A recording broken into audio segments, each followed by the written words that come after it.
student calendar.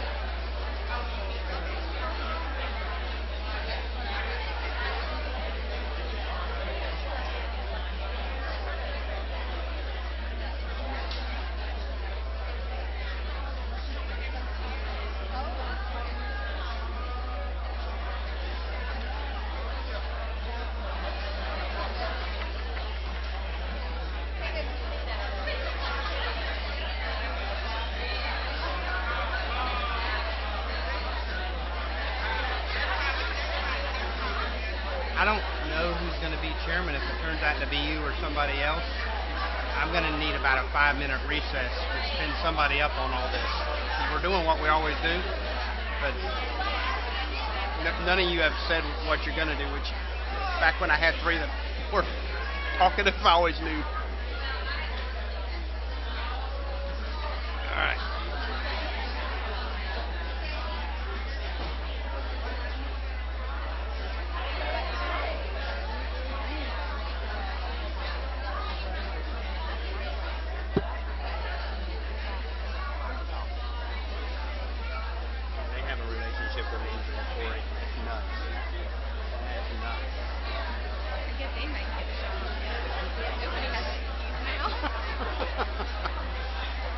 Wow. Y'all ready? Hang on, let me get my seat and get my recorder.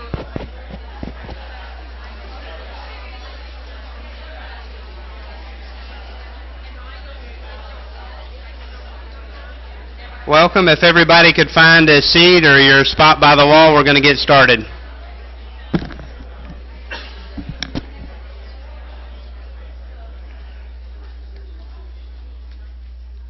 I'd like to ask Miss Betsy Condon to offer the invocation and lead us in the pledge.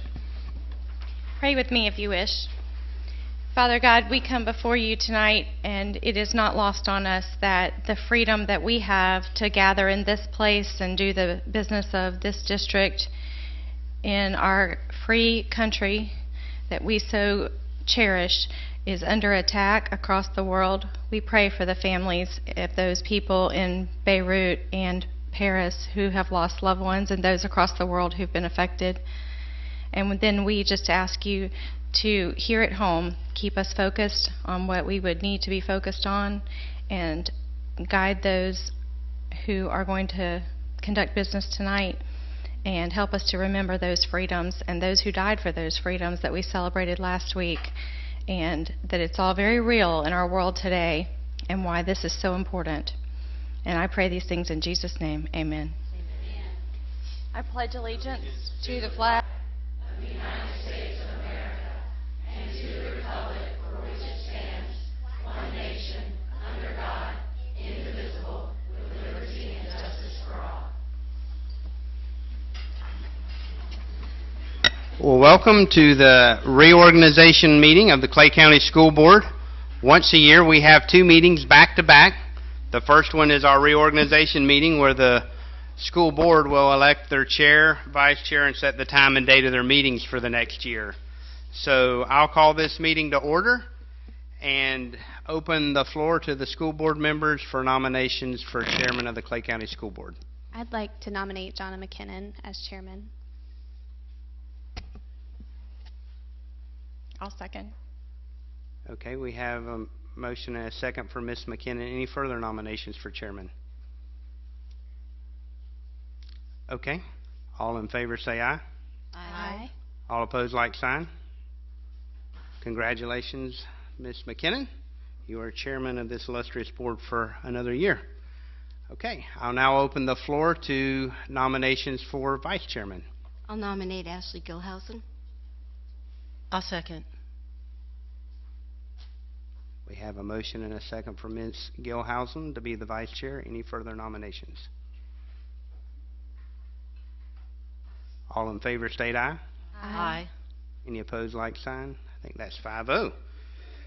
Okay, I'll, at this time, accept recommendations for establishment of the date and time of Clay County School Board meetings. I'll move that the meetings be held the 3rd Thursday of each month at 7 o'clock in this room. I'll second. Okay. And I would go ahead and just ask if Ms. Studdard would amend your motion to move the November 16 meeting to that Tuesday in accordance with statute. It's an election year, and then we won't have to That's bring right, that back it's to an you. election year, that would be according to statute, yes, add that in. Okay. And I'll second. Any other recommendations on that? All right, all in favor say aye. Aye. Motion carries 5-0. Thank you. Now we need to have the ladies switch places. Okay, this meeting is now adjourned, and y'all can switch places, and we'll reconvene under Ms. McKinnon in a few minutes. Let me get logged in here. Oh, yeah. Take your name, please.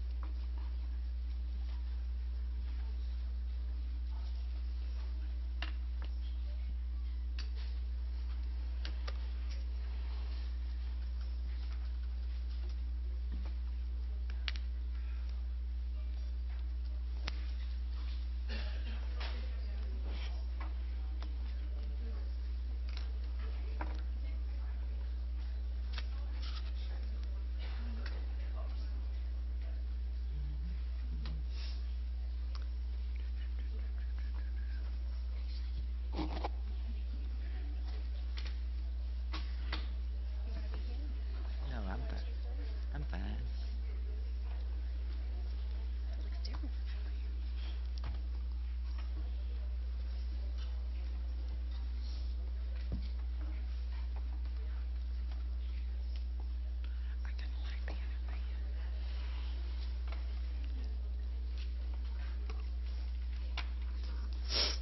Okay, I would like to call to order the Clay County School Board meeting, the regular meeting of November 17th, 2015.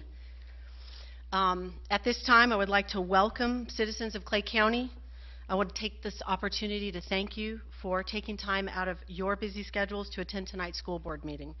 This meeting is your opportunity This meeting is our opportunity as your elected representatives to collaborate openly and make decisions that will decide the future direction of our public schools and the education of our children here in Clay County.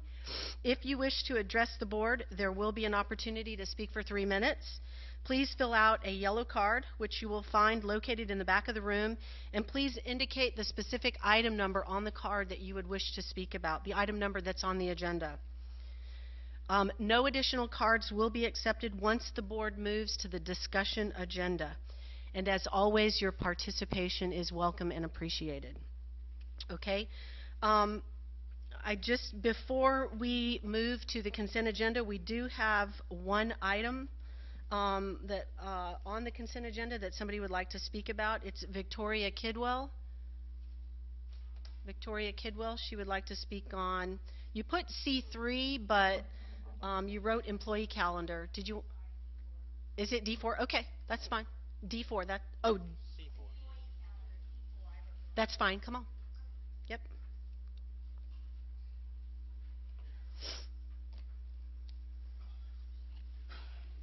Sorry about that.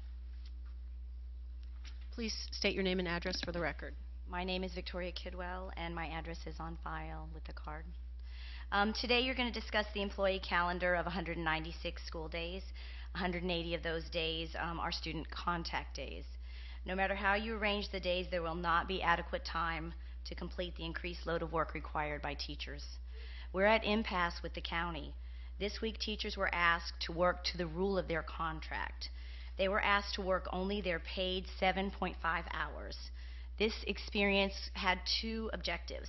The first was for teachers to honestly admit to themselves how many hours they work for free in order to provide quality educational experiences for their students. The second was a hope that administrators would gain a clear picture of what their schools might look like if teachers really did only that which their paid time allowed them to do. Administrators would see the parking lot empty after 7.5 hours, after-school clubs, conferences, lesson planning, curriculum prep, data entry, portfolio updating, remediation prep, paper grading, responding to emails, parent communication, best practice research, and professional development would all cease at the contracted time. Here's what really happened at my school, elementary. Teachers came to me in great distress. They expressed how impossible it was to get all that is required completed. They tried to prioritize their responsibilities and discovered that so much of what they do is essential, and what is not essential is still expected. They stayed past dark, preceding the week of working to the rule. They took things home so that they would be ready and to be fully prepared and engaged with their students during their instructional time. Their faces showed exhaustion, but still their words were, "I'm trying to work to the rule. I have this meeting. I have this club. I have to tutor these low kids. I have this parent conference. I'm prepping for my family Thanksgiving dinner at school," elementary school. And so it goes. The work is long, and the paid hours are few, and the teacher dedication in Clay County is without parallel. Have administrators noticed a change? I doubt it. For the last 2 days, I've made myself leave very close to the contract time. The parking lot was still half full of teacher cars. Some would say teachers are their own worst enemies. We'll never be valuable if we constantly work for free. The reality is, teachers in Clay County work like dogs, and they're seriously underpaid. But what's most difficult to swallow is that our efforts are not appreciated. The budget of this county has clearly let teachers know administrators are the only ones that are valued in Clay County. Thank you. Thank you.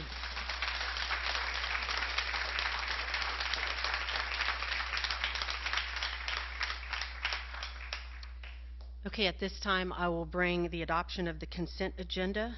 I'll entertain a motion. I'll move approval. I'll second. I have a motion for approval by Ms. Karakis and a second by Ms. Gilhousen. Any discussion? All those in favor say aye. Aye. All those opposed say no. Motion carries 5-0.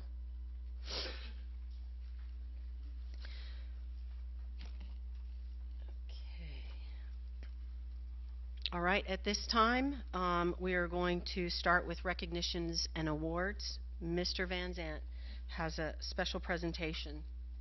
Okay, I'm going to go right before you, Mr. Wingate.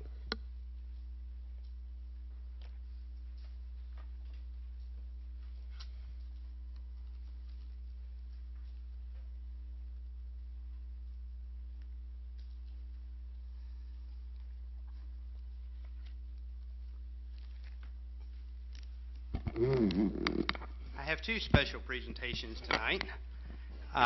The first is I would just like to recognize one of our new assistant superintendents for completion of her doctorate. Dr. Susan Legutko, would you come forward, please?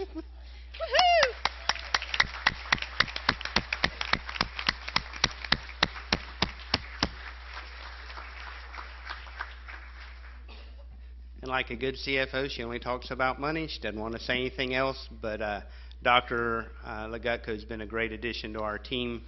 She works real hard, is an excellent steward of our funds, and has recently completed her doctorate. So come on, I think Gavin wants to get a picture.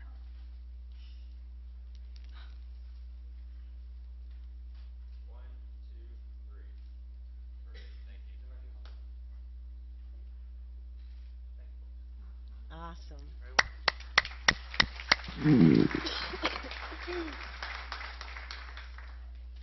Miss McKinnon, would you join me down here, please?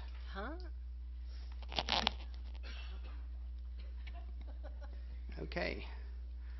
Miss McKinnon has been on the school board for 3 years and served the last year as our chairman, and has obviously garnered the confidence of her colleagues and been elected for a second year as chairman, and we just would like to show our appreciation from the district staff and your colleagues for your work.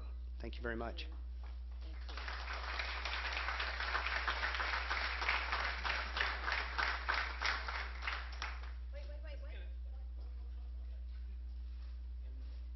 One, two, three.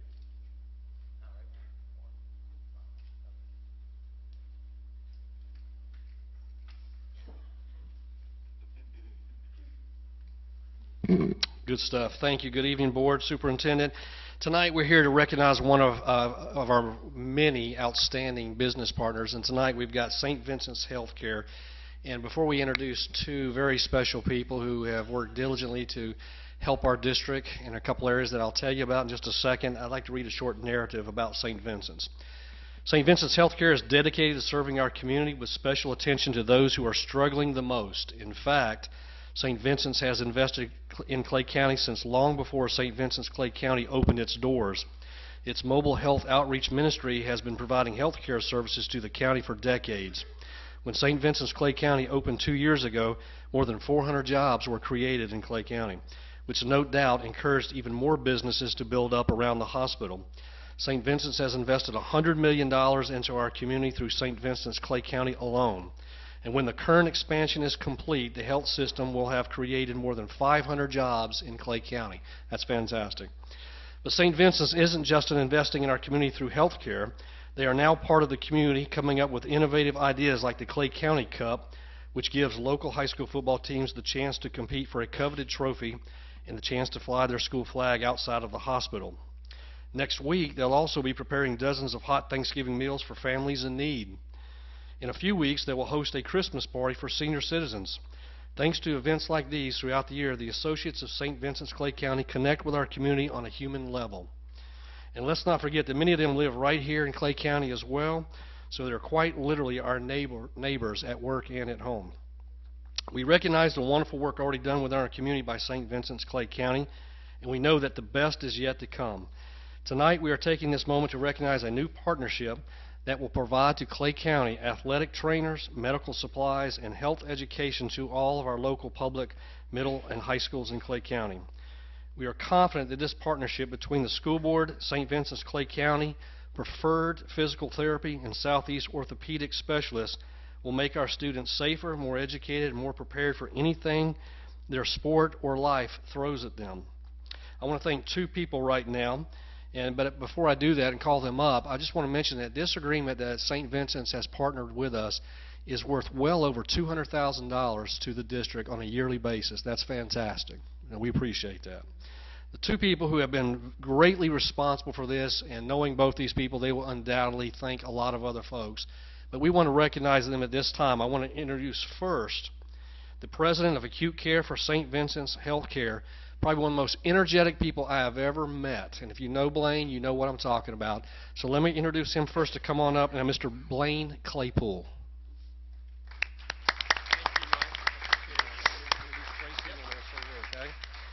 And his partner in crime, I want to introduce... Not really crime, okay? I want to introduce the St. Vincent's Healthcare Chief Operating Officer of Acute Care. She also has been very involved in this project, and she deserves a lot of credit for that. So let me introduce Ms. Tracy Williams. Blaine, we're going to give you... We want to give each a superintendent certificate of appreciation. We're going to ask Blaine to say a few words, but again, Blaine, I can't tell you how much this means to our secondary schools, the athletic programs. We're going to use and abuse you over the next couple of years, so get ready and everything, okay? Thank you so much for everything, okay? And Tracy, again, we want to award you a certificate. We thank you for all of your dedication. I know we've had numerous meetings to discuss this project, and again, we just thank you so much for your effort, okay? Thank you so much. All right. Blaine? Thank you. It was a little over a year ago I came here and talked to you about the St. Vincent's Cup that we were creating, and this really germinated out of that. Sitting down with Mike here and Tracy and saying, but what can we do? What can we do for the county, and how do we make sure our kids are supported? And from that, you know, we heard from Mike that Preferred had done just an amazing job. Alan's back over there in the corner. Got to wave at us. He didn't want to come up. So, but they had done an amazing job supporting the athletic programs and supporting football, but we wanted to go bigger. And in sitting down over the course of a year with them and with Mike, we've really designed a program that focuses on prevention, focuses on keeping our kids healthy. And I think coupled with the Momentum program that we do for after school at some of the at-risk schools is actually focusing in on keeping people healthy and keeping them out of the hospital. I want to step away for just a second and let Tracy Williams talk to you a little bit about the program just for a half minute. We haven't started the 3-minute timer yet, so ding. But I'm going to let Tracy talk to you just a little bit about what the program is and what it really does. And I think you're going to be blown away when you find out what we have in store and what type of significant achievement this lays for our county. Tracy. All right, thank you, Blaine. Well, I'm I'm very excited about this program. I'm actually a certified athletic trainer and physical therapist. I started my career covering high school sports here in Northeast Florida. So this is a project very near and dear to my heart. Although I'm not out there on the sidelines anymore, believe me, there's a lot of times I'd much rather be out on the field instead of in an office or in a meeting. But with this program, we were very fortunate to already meet Preferred and Allen and see the great things they were doing in this county, work with Mike and find out what is it that the schools still need. And so we were able to not only be able to provide athletic trainers for the high school, but then talk about our middle school athletes, because there are sports and they are busy playing those, and we want to make sure that they're safe. This year we were able to provide ambulance service to every football game here in Clay County for our middle school level, which was very exciting. We've had some really good feedback from the parents and the athletic trainers there. We're also working with the schools on supplies so that each school is able to start with the same level of supplies. So it doesn't matter the size, but every sport can really start out with what they need. And we're working with Preferred and the athletic trainers and the athletic directors and what their needs are. We'll also be working with those athletic directors in terms of education and seminars that we can help provide first aid, other pieces of education that will assist our coaches as well as the parents and the student athletes. Several of the things that we're really working with Southeast Orthopedics as the medical director and Preferred with the athletic trainers is to standardize some of the testing that's done in terms of our concussion testing prior to the start of sports, ensuring that we have all the right sports physicals done. And one of the big pieces that we're working on is actually towards a national certification of a safe sports school designation through the National Athletic Trainers Association. Our goal is that we would certify every school in the county and be the first county in the United States that would have all schools certified as a safe sports designation. So it's something very exciting, and we look forward to working with each of you, all of our coaches, athletic directors, the athletic trainers, and the physicians to make that a reality. This is a program that we've been able to start here in Clay County, but it really is going to be the model at a national level of what every school district should aim to get to. So thank you for your support. Thank you. That is a very exciting goal, and I just want to personally thank you for your guys' contribution to that. That's very exciting. Madam Chair, Yes. I'd just like to add a word or two in here. As a kid that grew up playing sports in Clay County, to watch this year my kid playing junior high football with an athletic trainer on the sideline and ambulance. If y'all never noticed and you've not attended varsity football games, we do really good to pay to get an ambulance to sit at the varsity football game and stay with us the whole time. But to have that at the JV and the junior high level, and have those athletic trainers circulating, not just in football season, but all through the years during practices, dealing with these injuries is absolutely phenomenal. And you're exactly right. Nobody else has that. And I'm just so appreciative of it, and I'd like to just come shake your hand. Thank you. Sure.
All right, and one more thing. All of you got to experience Founders Week, and I tell you, if you got out to the schools, you saw some great activities. Let me introduce a person that certainly had a lot to do with that, and she's going to introduce some special young characters there. So let's let Kelly Watt, would you come on up, please? Kelly Watts.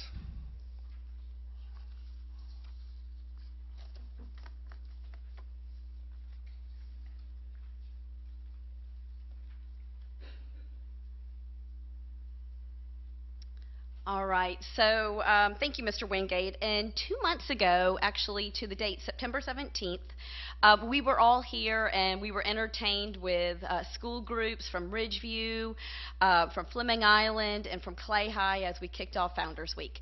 And I'm so excited for all the things that took place in the schools. We saw events taking place in the classrooms at the elementary, junior high, and high school levels. We saw things taking place in the school level. We know there were big events during the day, even some evening activities.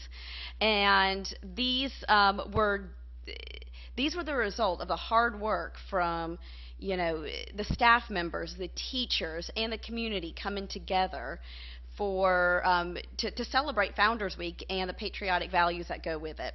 I'd like to show you, we made a clip. Robin Bossinger, our K-12 online learning specialist, created a video of some of the highlights from that week, and I'd like to take a couple minutes and let everyone see some of the events that we did over that week.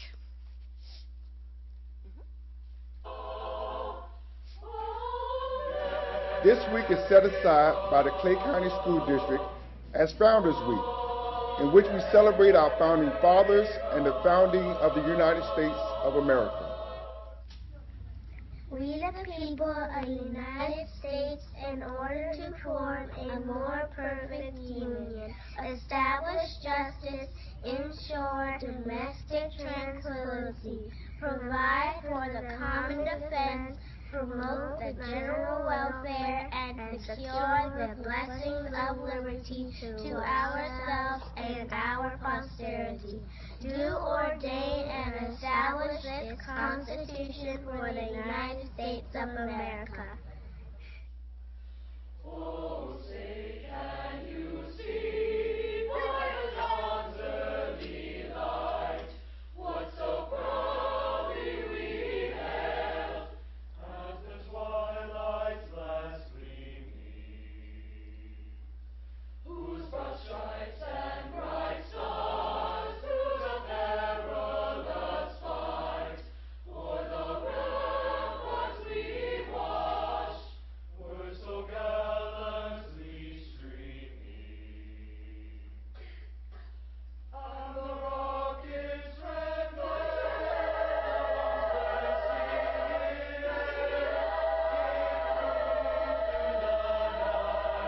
that our flag was still there.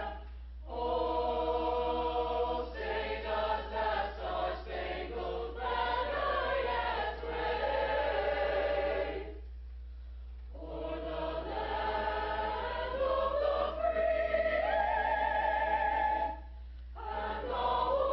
home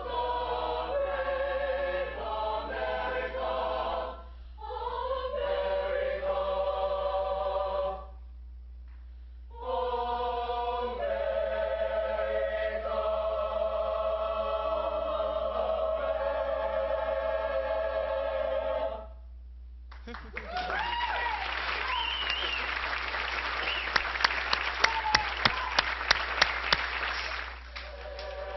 America,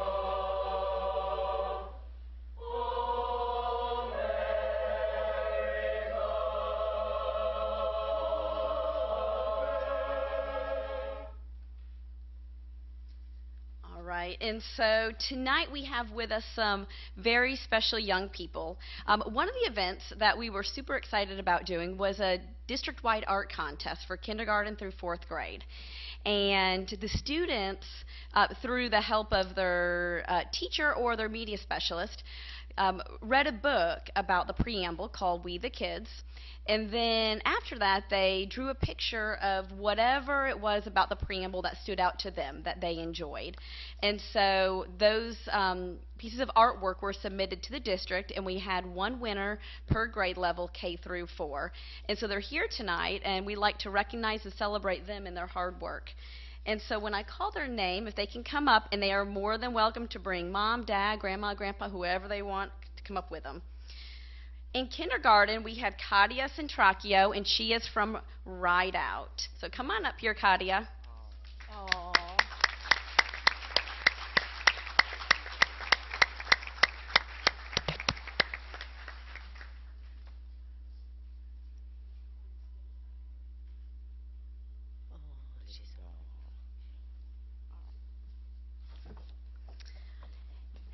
And for first grade, we have Olivia Lynn, and she is from Coppergate Elementary. Come on up here.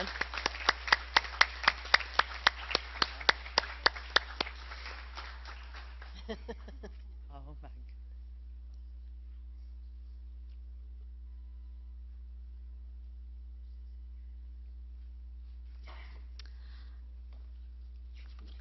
All right, and from second grade, our second grade winner was Reagan Hughes, and she comes from Coppergate Elementary School.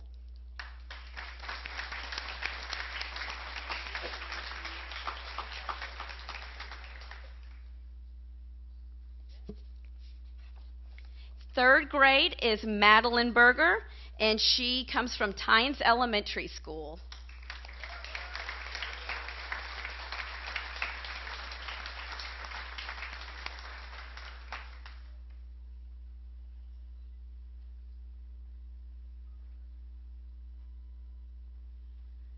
All right, and last but certainly not least, fourth grade winner was Mathelyn Ruiz from Coppergate Elementary School.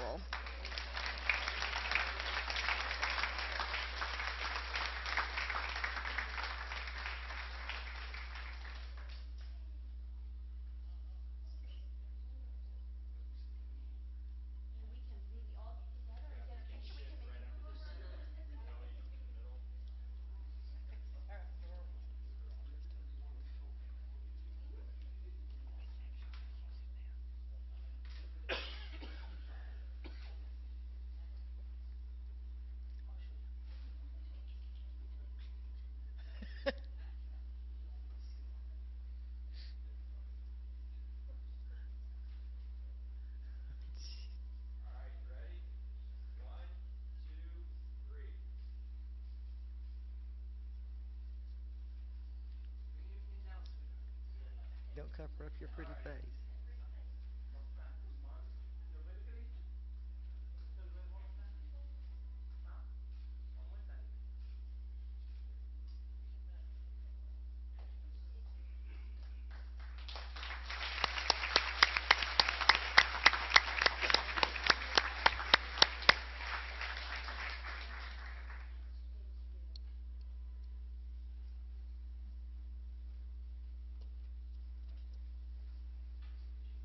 That it? Okay. Thank you, Miss Watt. Thank you very much for that. All your hard work for Founders Week. It was wonderful. Okay, next item on the agenda is presenters, and we have none this month. The next item, scheduled citizens request, we have none. And before we move to the discussion agenda, I am going to make a last call for yellow cards. Is there any other yellow cards that anybody would like to turn in? This will be your last opportunity. Okay, Randy Howell.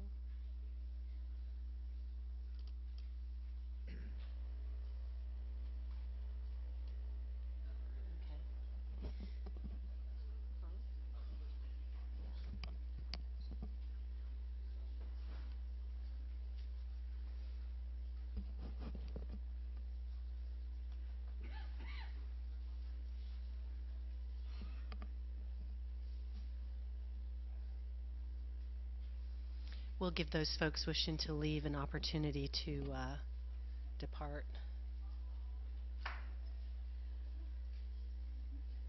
She's so cute.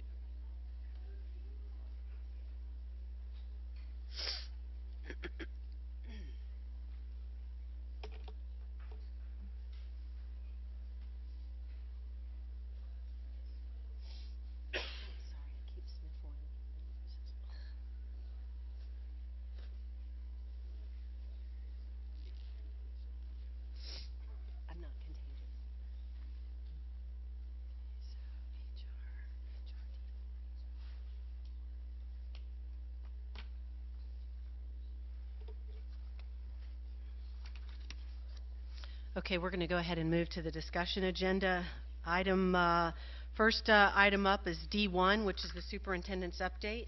And did we want to let the speaker speak first on D1? Or did you want to go first? I've got one thing, and then Okay, all right.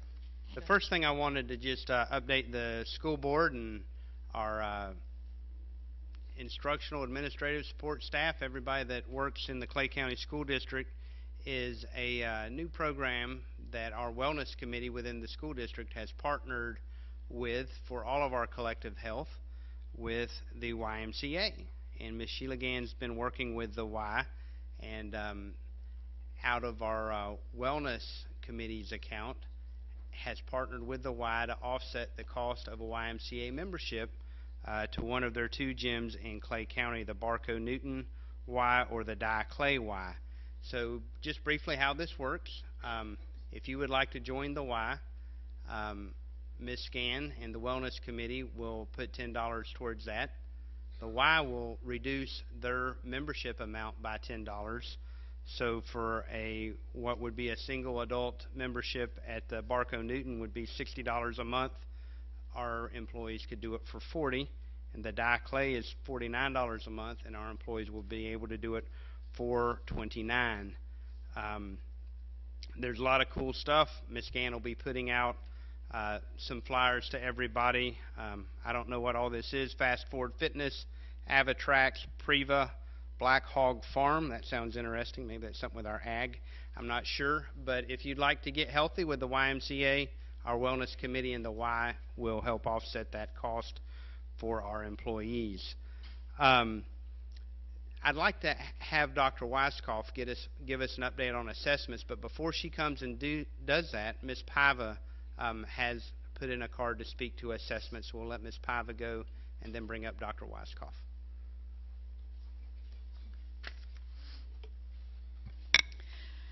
Good evening. The CCEA is again voicing its concern about the amount of testing that the state of Florida has imposed on our students. We are asking that the instructional department indicate for the board and the teachers, parents, and the students of Clay County which of the tests on the calendar is required by the state and what tests on the calendar is required by the district. Our teachers are having their hearts ripped out by the amount of testing that we subject our children to. Last year, Orange Park High School tested for 74 days out of the 180 days of instruction. That means for 74 days, an administrator was not doing their normal job, but rather they were monitors of a test. For 74 days, a guidance counselor was standing in a room and watching students take a test, instead of tending to the needs of the students of Orange Park High School. For 74 days, the normal schedule at our high school was disrupted. There is not one educator that will tell you that this is a healthy environment for our students and our teachers. The only one that is winning is the testing companies. No one doubts about that. We again ask the school board to repeat the resolution that they did last year and again hold our students and teachers harmless. The CCA will be joining the rest of the state on January 14th, 2016 for the Enough is Enough rally and tally. We hope that this school board and our parents come to Tallahassee and join us in a combined quest to get the legislators to understand that this toxic climate of testing is detrimental to children. Thank you. Thank you, Ms. Paiva.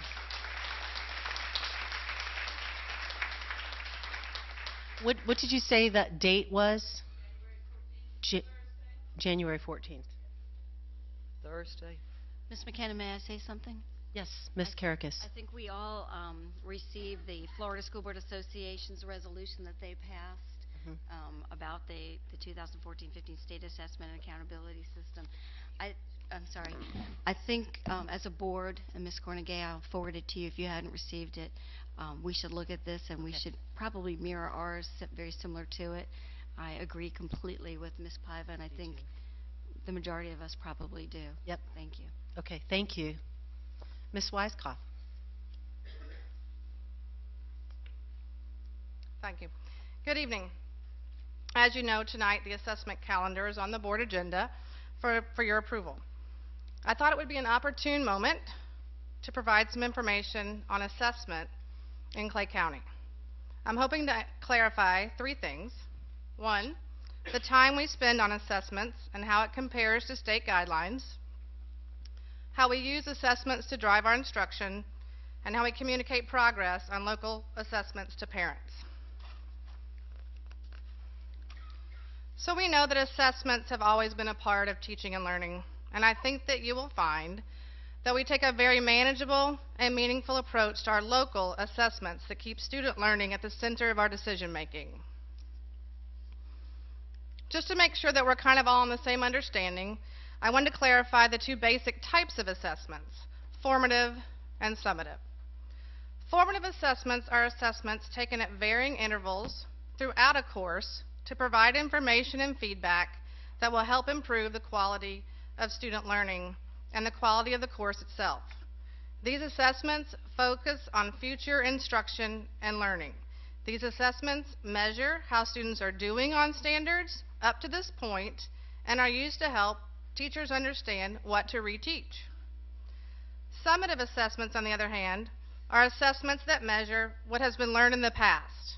Our state assessments would be defined as summative assessments. Our local assessment system is comprised of formative assessments that are given throughout the year to check in on student learning.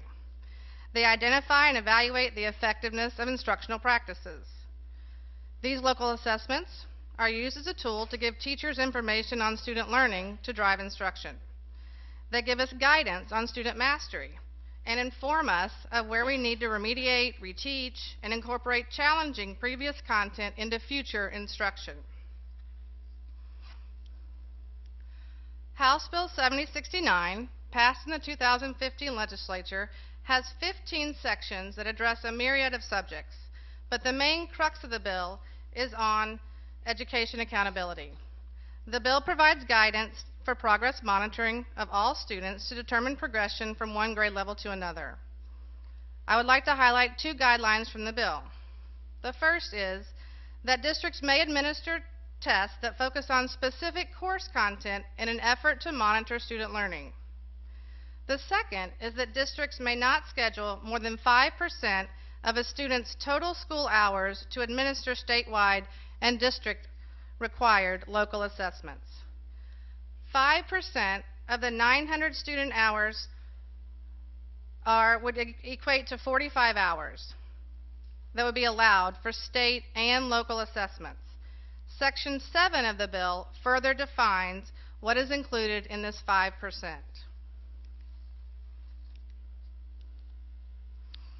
The 5% includes the actual testing time a student would be sitting and taking an assessment. It does not include those assessments for AP, IB, ACE, or industry certifications. It also doesn't include students who receive the accommodation of extra time, nor does it include teacher-created classroom tests and quizzes. To ensure that we were well under the 45-hour limit, we created a spreadsheet for each grade level. I have a copy of that spreadsheet for each of you.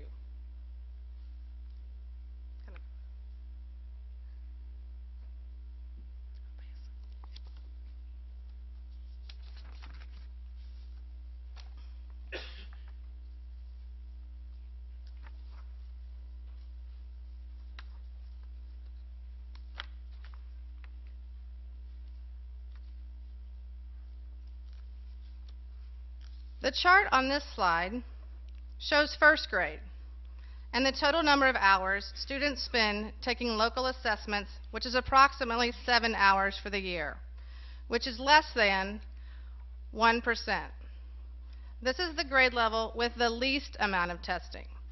Now you might be wondering why it isn't kindergarten. And the reason would be that the state requires kindergarten to take an assessment called the FLICRS, or the Florida Kindergarten Readiness State Screener, in the first 30 days of school, which adds an additional 60 minutes to their number of hours tested.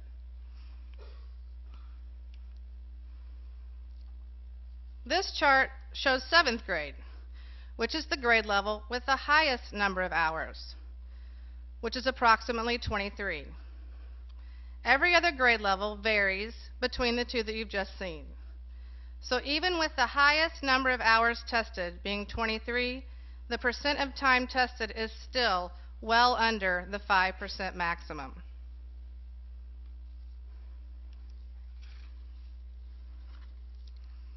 We know that assessments must accurately measure mastery of the more challenging standards that will be taught to our students. They also must provide timely and meaningful performance information and must be cost-effective. Currently, we use Performance Matters as our assessment platform. This company provides virtual and on-site support, as well as professional development regarding how to use the assessments to further instruction, and provides a multitude of reports for teachers to use for individual remediation and acceleration. Once the local Performance Matters assessments have been given, my department analyzes the strengths, weaknesses, trends, and instructional needs. Compiling the results from the Performance Matters system, specialists in my department create reports like the one shown and disseminate them out to content-specific teachers to provide an overview of where we are as a county. This report was sent 2 weeks ago by our social studies curriculum specialist to all the 7th grade civics teachers.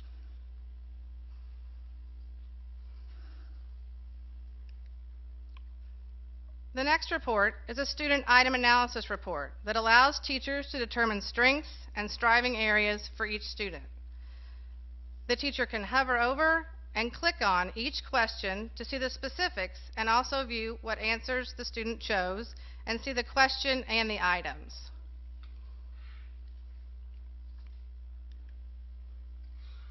Oops, hang on.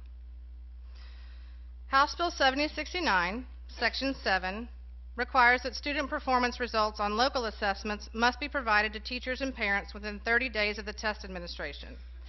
We are pleased to announce the addition of the test history screen and the final grades, GPA, and class rank screen to the Focus parent and student portals.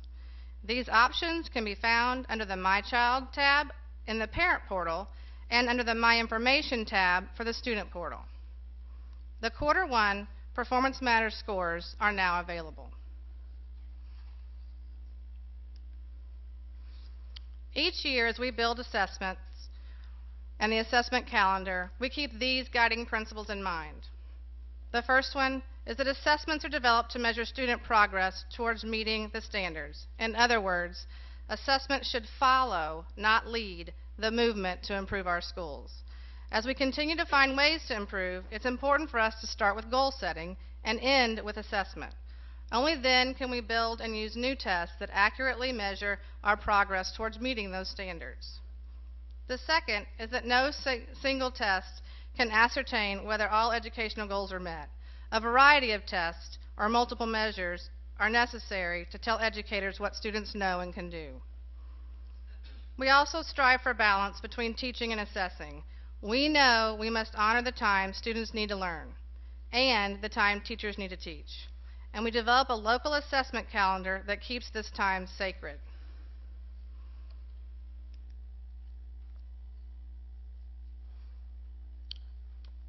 Tests do not create better students. Good teachers and good schools do. Although we do feel that it is our responsibility to measure student learning throughout the year, we are careful not to impact instruction any more than necessary. Our assessment department is committed to standards-based, formative assessments that inform teachers in instructional decisions for students. What questions might you have about the information I have presented this evening? I have a question. So between the formative assessments and the summative assessments and the ones that you have listed on this chart here, of all of these ones that are here, is there any way to identify which of these assessments are actually required by the state? So do you mean which ones does the state give us? Yeah. Okay. Yeah. So on the assessment calendar that you've gotten for board approval, it will say FSA or EOC, and that will help you determine what those are. The two that we give are the Performance Matters and the Clay Wrights is on there, the one Clay Wrights assessment. But if you want to know on this chart, are those ones required by the state? No, those would be local. Those would be formative. So if they're local, then they're not necessarily required by the state. We just do that so that we can, provide the the proper guidance on instruction. Right, so the House Bill 7069 asked us to develop a progress monitoring system. Okay, gotcha. I have a question. Are all of the scores for every single one of these tests available to parents? They are now put into focus on the parent portal and the student portal. Okay. And that is also now required as of 2015 legislation, same bill. So it wasn't always that way. It was not, no. In fact, this is the first time after the first quarter of this year that you've been able to access those scores. I have a question. Yes.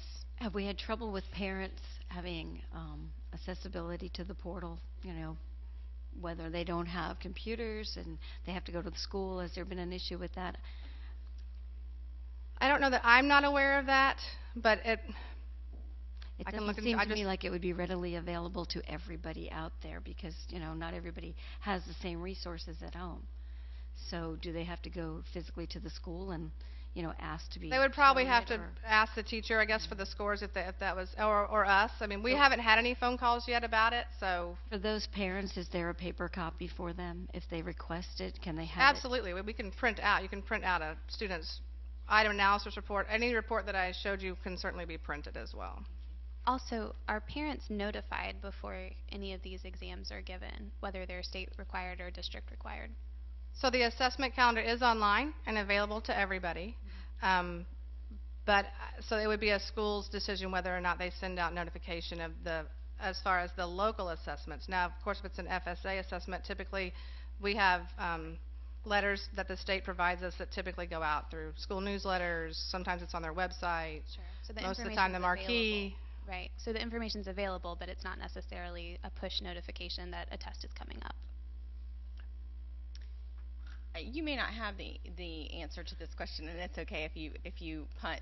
And you won't be surprised that I'm asking this, but I don't know if the other board members, but I've gotten a lot of phone calls from parents that aren't concerned necessarily about the amount of time their child is spending testing, but the amount of time their child is impacted because we don't have enough computer lab space and things like that. And so I guess I would just ask, I know that we can't afford, obviously, to go out and buy all new computers and build, huge computer labs, but is there a plan to try to reduce the amount of time that kids aren't impacted in that way?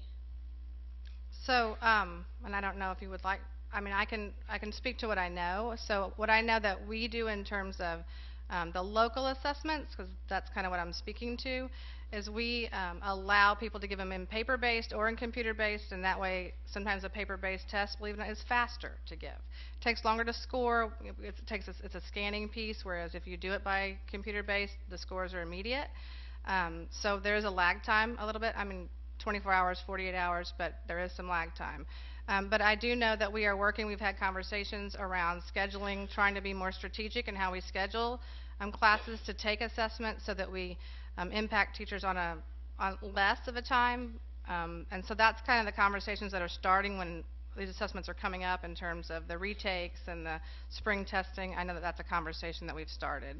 Does anybody else want to add into that? I'll just say this to that particular question. Last year, before the FSAs are taken, I have to certify that we're prepared to take them in accordance with some specific but not all-inclusive guidelines. So Mr. Hendrick helped me put together a letter last year to kind of articulate the concerns that we had that surround the concerns you just mentioned about availability, infrastructure, all those things. I don't think I was the only superintendent in the state of Florida that did that on behalf of their district. Carl, do you have anything you'd like to add to that? But we let them know that what they were fixing to put upon us had not been developed collaboratively enough with the districts or comprehensively enough with the amount of infrastructure in the Information Services Department, the devices, bandwidth, all those things. And if you'd like a copy of that, if you just ping me this week, I'll be glad to dig that up and send it to you if I didn't back in February or March or whenever I sent that. But we share those concerns, and it is a personal point of frustration to me as we've gone out in wall-to-wall academies for the first year ever. Clay County went down in the amount of industry certifications, not by many, but a few this year, because we were having to move kids out of computer labs that were purchased with CTE and Perkins grant money in order to give the state test that we had already given appropriate feedback to divert the impending issues that we had. So we're well aware, and I think we're all basically in the same canoe paddling in the same direction on this. But we don't have a plan for... No, we have a capital outlay plan. We have infrastructure improvement plans, and we'd be glad to go over with you where we are and where we're going with those. Okay. I mean, each year when you approve the budget, you approve a certain amount for IS, and they execute every nickel of it. Oh, yeah. And when we get other grants opportunities, we grab more nickels and apply towards that end. Thank you. And if I could just address, Ms. Gilhousen asked about the notification system. We have a great notification system in Clay County. We have varying degrees of usage of it between the schools. So I analyzed that last week, and I have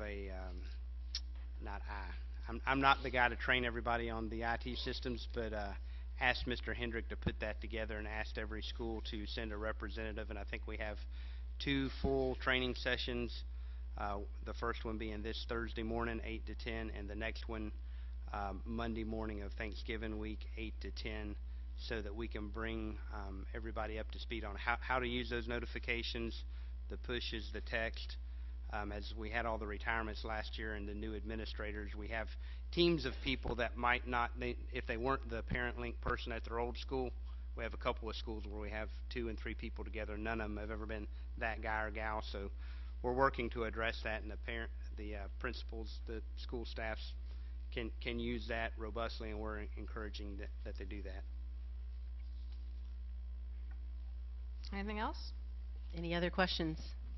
Thank you. Thank you very much, Dr. Weiskopf.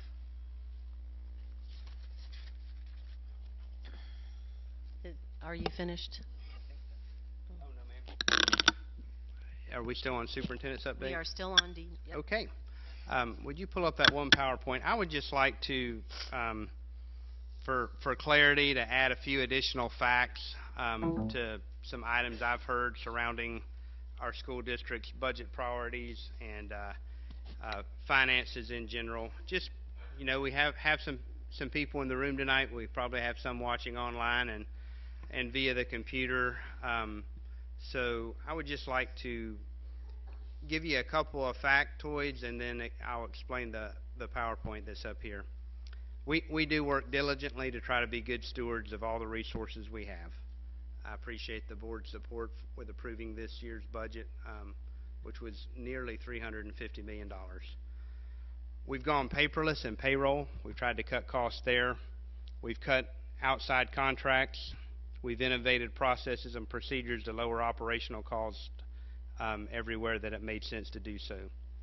Clay County ranked 2nd in the state of Florida in the percentage of our budget that is spent in the classroom.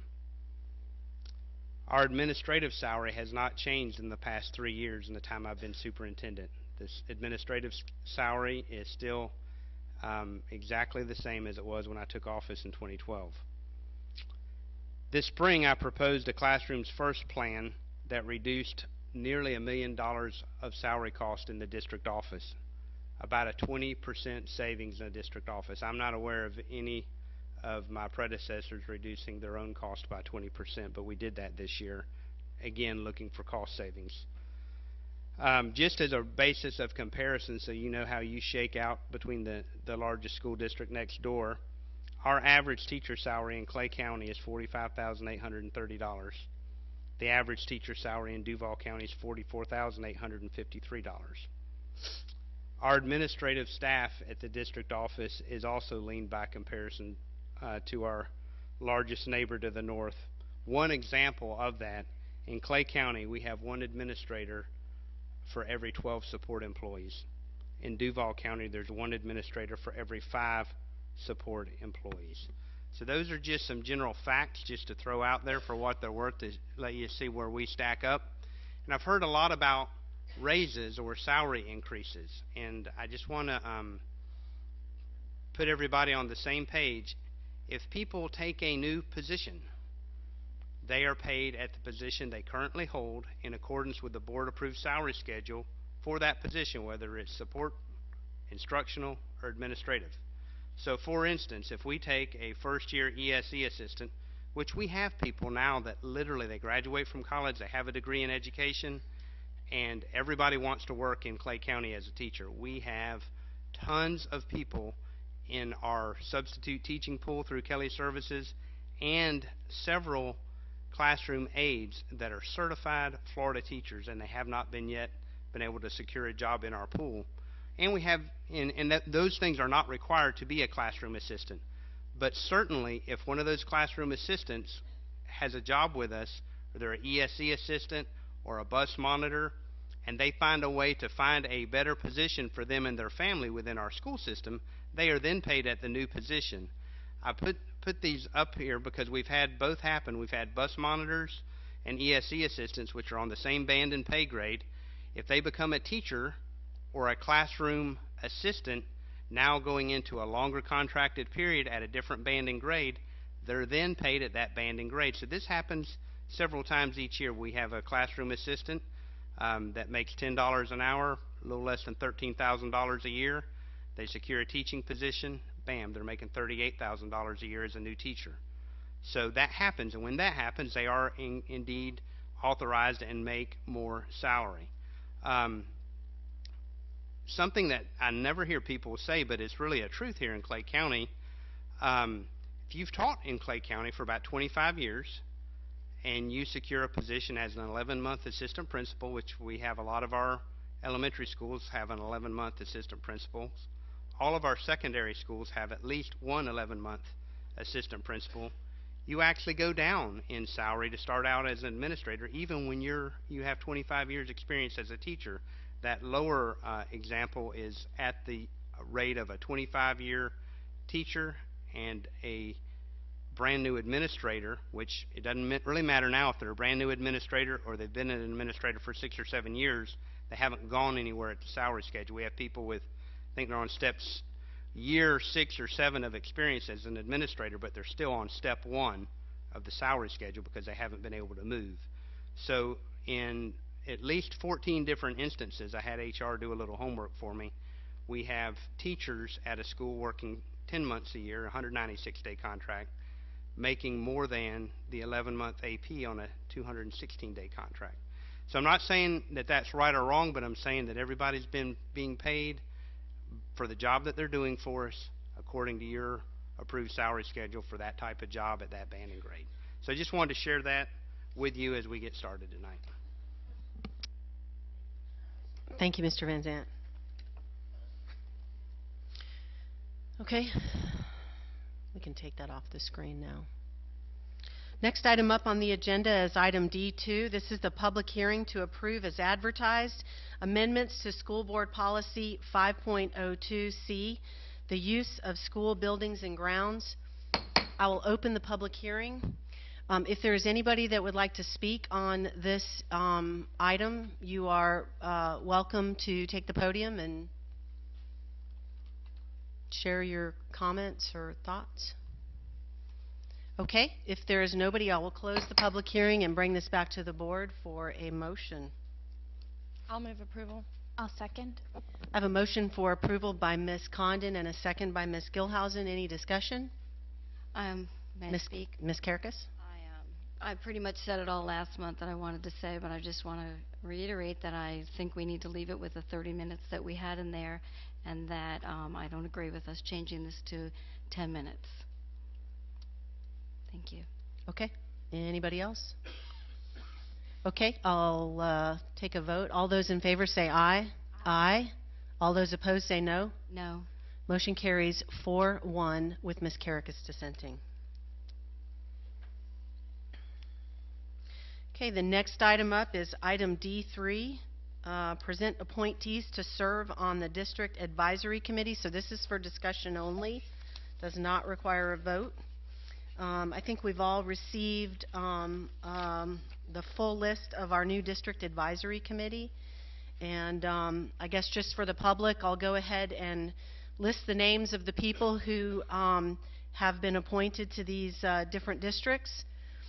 District 1, under Janice Karakis, we have 2 parent committee members, Lori McDade, Carol Ann Freehafer. I hope I said that right. And then our community leader is Parveen Hughes.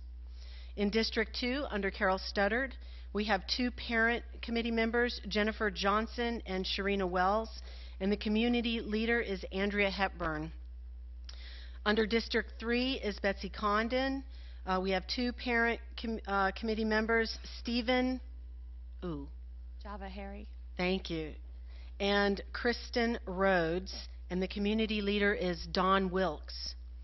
Under District 4, my district, we have 2 parent committee members, Constance Swanson and Courtney Hintz, and our community leader is Brian Knight. And then lastly, District 5, under Ashley Gilhousen, we have 2 parent committee members, Brandy Stasiak and Sarah Johnson, and the community leader is David Bright. Any relation between those two? Brian Knight, David Bright. No, okay, never mind. Okay, so I just want to thank all of these volunteers for what is going to be a really good committee, a district advisory committee. I see Ms. Stasiak in the back there. Thank you so much, and for the rest of you, if you're here, for being willing to serve on this committee. And I'll just open the floor up for any discussion if anybody's got anything they'd like to share. Sure, Ms. Karakis. Ms. Karakis. Ms. Cornegay, when do you anticipate this committee meeting for the first time? So my plan is to contact each of them, thank them for their submission of the application, and congratulate them on being accepted as our district's first representatives of the District Advisory Committee. I hope that we can meet prior to this calendar year ending in December. So hopefully by the first or second week of December, we might be able to pull the committee together. And I will ask them if that time, if we can post their information on our website, so that those interested in getting information or using them as a conduit for information or providing input, that they'll be able to reach them and contact them. So I'm hoping that we'll be ready to roll in December, January at the latest. Okay. Thank you. And I just ask that after you've had your first meeting and they've gotten their feet wet and decided what was of interest to them, that you update the board on their progress. Absolutely. And I will provide you the meeting minutes from each minute as well. Thank you. Fantastic. Okay. Anything else? All right. Okay. Our next item up is item D4, which is Human Resources Special Action. But before we bring that to the board, we have several yellow cards on this item. I just want to make a statement here real quick before we get to this item. I just want to remind people, the folks that are going to come up and speak, that this is not a formal hearing.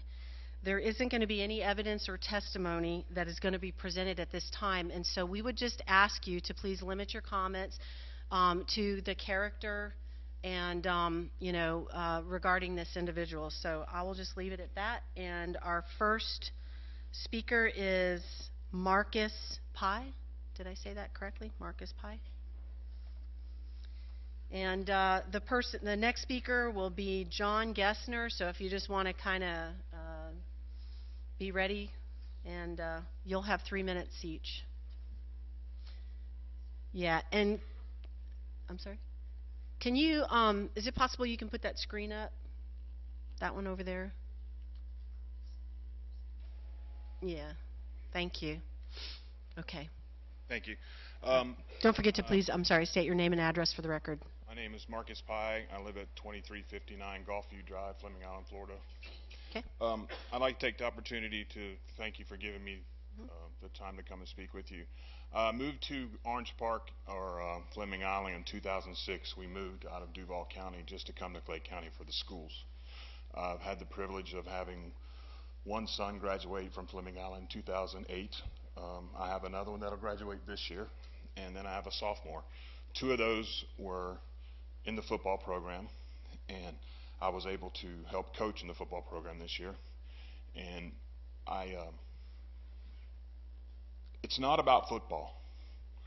It's about raising young men. And the character of the person at hand did everything possible to do that. The most important thing in my life is my children. And I trust my children to this man. And it will be a travesty to this school and to this community if we allow parents to dictate what goes on in football programs and schools. It would be even more of a travesty for someone to lose their income and their job off of what someone else said or did. But I stand wholeheartedly and firmly and thankful that my children were able to be a part of this coach's life and what he has meant to them. Thank you. Thank you.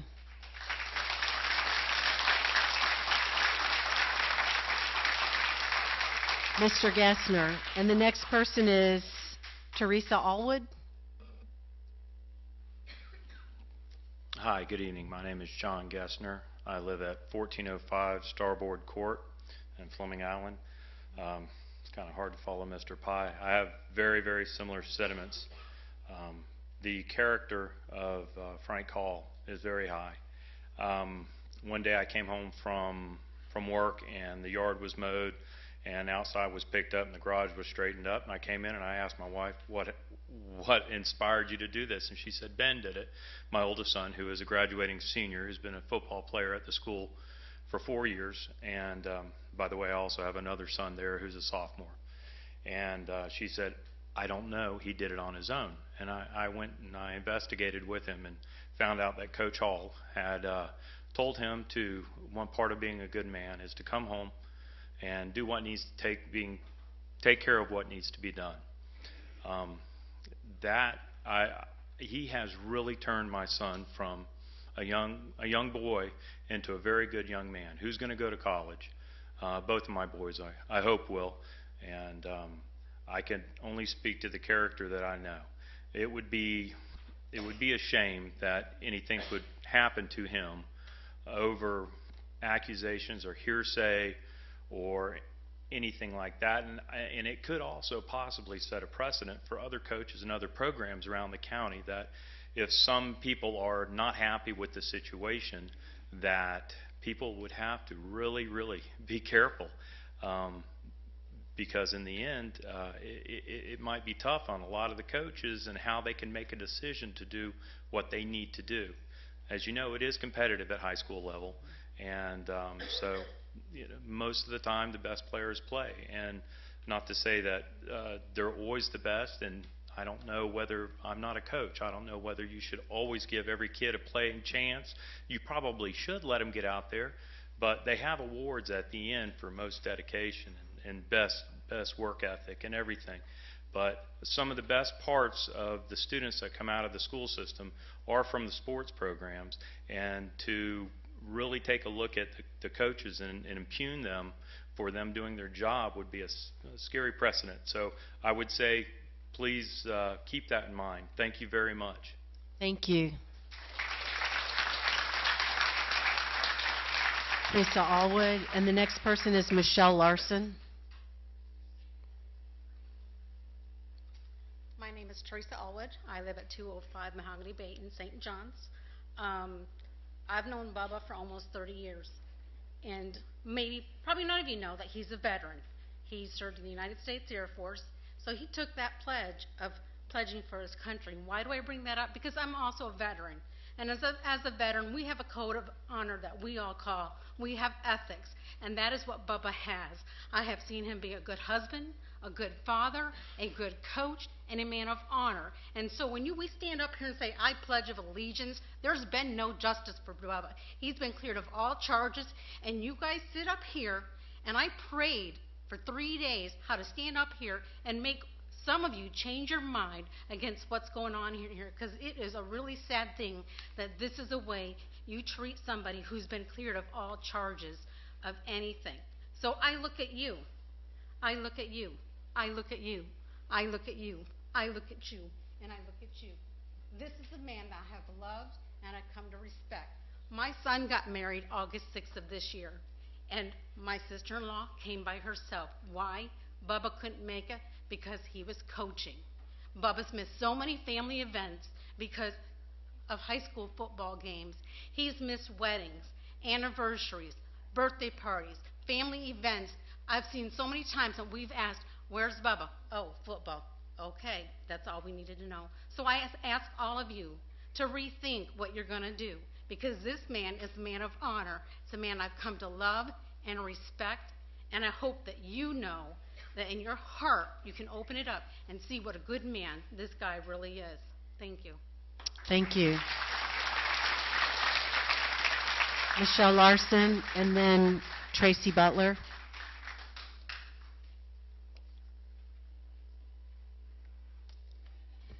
My name is Michelle Larson, and my address is 1735 Country Walk, Fleming Island. And I'm the parent of a Fleming Island football player who doesn't get much playing time. And I'm here tonight to speak in support of Coach Hall. I'm grateful for his leadership and the impact he's had on my son and the other players. Coach Hall and the other coaches spend countless hours from May to November creating a football program. I think most years Fleming Island has had a winning season under Coach Hall's leadership, but the truth is that I don't care about that. What I care about is the kind of young man my son is becoming. We moved here 3 years ago from California. At that time, our kids went to a Catholic school. I was very nervous to send my kids to a public school, but we heard wonderful things about Fleming Island and decided to give it a try. We went to our first football meeting, and I was very impressed. Coach Hall said all the right things. He said that it was their job as coaches not to create football players, but to turn boys into men. He said that if your son plays football, he will be part of our football family, and it's family in the truest sense of the word. He told parents that if your son needs cleats or equipment or a tutor, we will make sure that he gets what he needs. And 3 years later, I find that to be true. We are very blessed that my son has not needed anything, but I do know other players that have gotten what they needed when they needed it, no questions asked, including discipline when it was called for. If you're not the parent of a football player, you may not realize the countless hours the coaching staff spends on football. The boys start having conditioning training in May. This is 3 to 4 days a week all summer long, sometimes twice a day. Then practice starts again, and it's 5 days a week. Being a football coach is a labor of love. It's like having another full-time job. You really have to love the kids in the game to do this. My son is a better man for having known Coach Hall and the entire coaching staff. Isn't that what parents want from a football program? Let's face it, by and large, our kids are not going to play professional football. I want my son growing up having known good men. And I believe that's what he's gotten to experience with Coach Hall. It seems to me there's far too much controversy surrounding what appears to be an oversight rather than criminal behavior. It's just wrong for Coach Hall to lose his job because of a mistake. And all indications, including from the sheriff's office, are that this was a mistake and not a crime. The fact that it's even being discussed here will have negative consequences for him. That's enough punishment. Indications are that the parents who dislike the Coach Hall's coaching style or their kids' playing time are at the heart of this. Please get the facts and do the right thing. Please vote no to firing Coach Hall. Thank you for your time. Thank you. Ms. Butler, and then we have Ray Demanda? Ms. Butler. Tracy Butler, and you have my address there. I want to strongly caution this board regarding the action you're about to take. And I want you to ask yourself, are you confident this was handled properly? Or are you confident it truly rises to the level that's presented to you tonight? I want to remind you of a case that we just heard a final disposition on a couple of months ago, and that is the Mike Ford case, another coach. This man went through 26 months of a very difficult time because of the actions that this board took 2 years ago. I'm going to go back to that. The superintendent made a recommendation to terminate Mr. Ford, and this board upheld that termination. At that time, he made an appeal that was made and heard by the chairwoman, and at that time, it was again upheld. That the results were that Mr. Ford was then turned over to professional practices in Tallahassee. That case was heard by a judicial body, a judge, a judge who is trained on seeing through all of these things and getting to the truth. That judge came to a conclusion that this board had made a huge mistake. That judge came to a conclusion that the Human Resources Department made a huge mistake, and in very distinct words came just shy of talking about dishonesty. So I'm wondering whose certificates need to be looked at. So now tonight we are going to take the livelihood of a gentleman who has made a huge impact on folks, on students, and we're going to drag him through the mud for 2 years. And I want to warn and caution anybody who is a coach in this district, if you are not in the union, you are at risk. And I'm going to tell you right now that this union provided 6 figures worth of representation to Mr. Ford. We plan to do the same for Mr. Hall.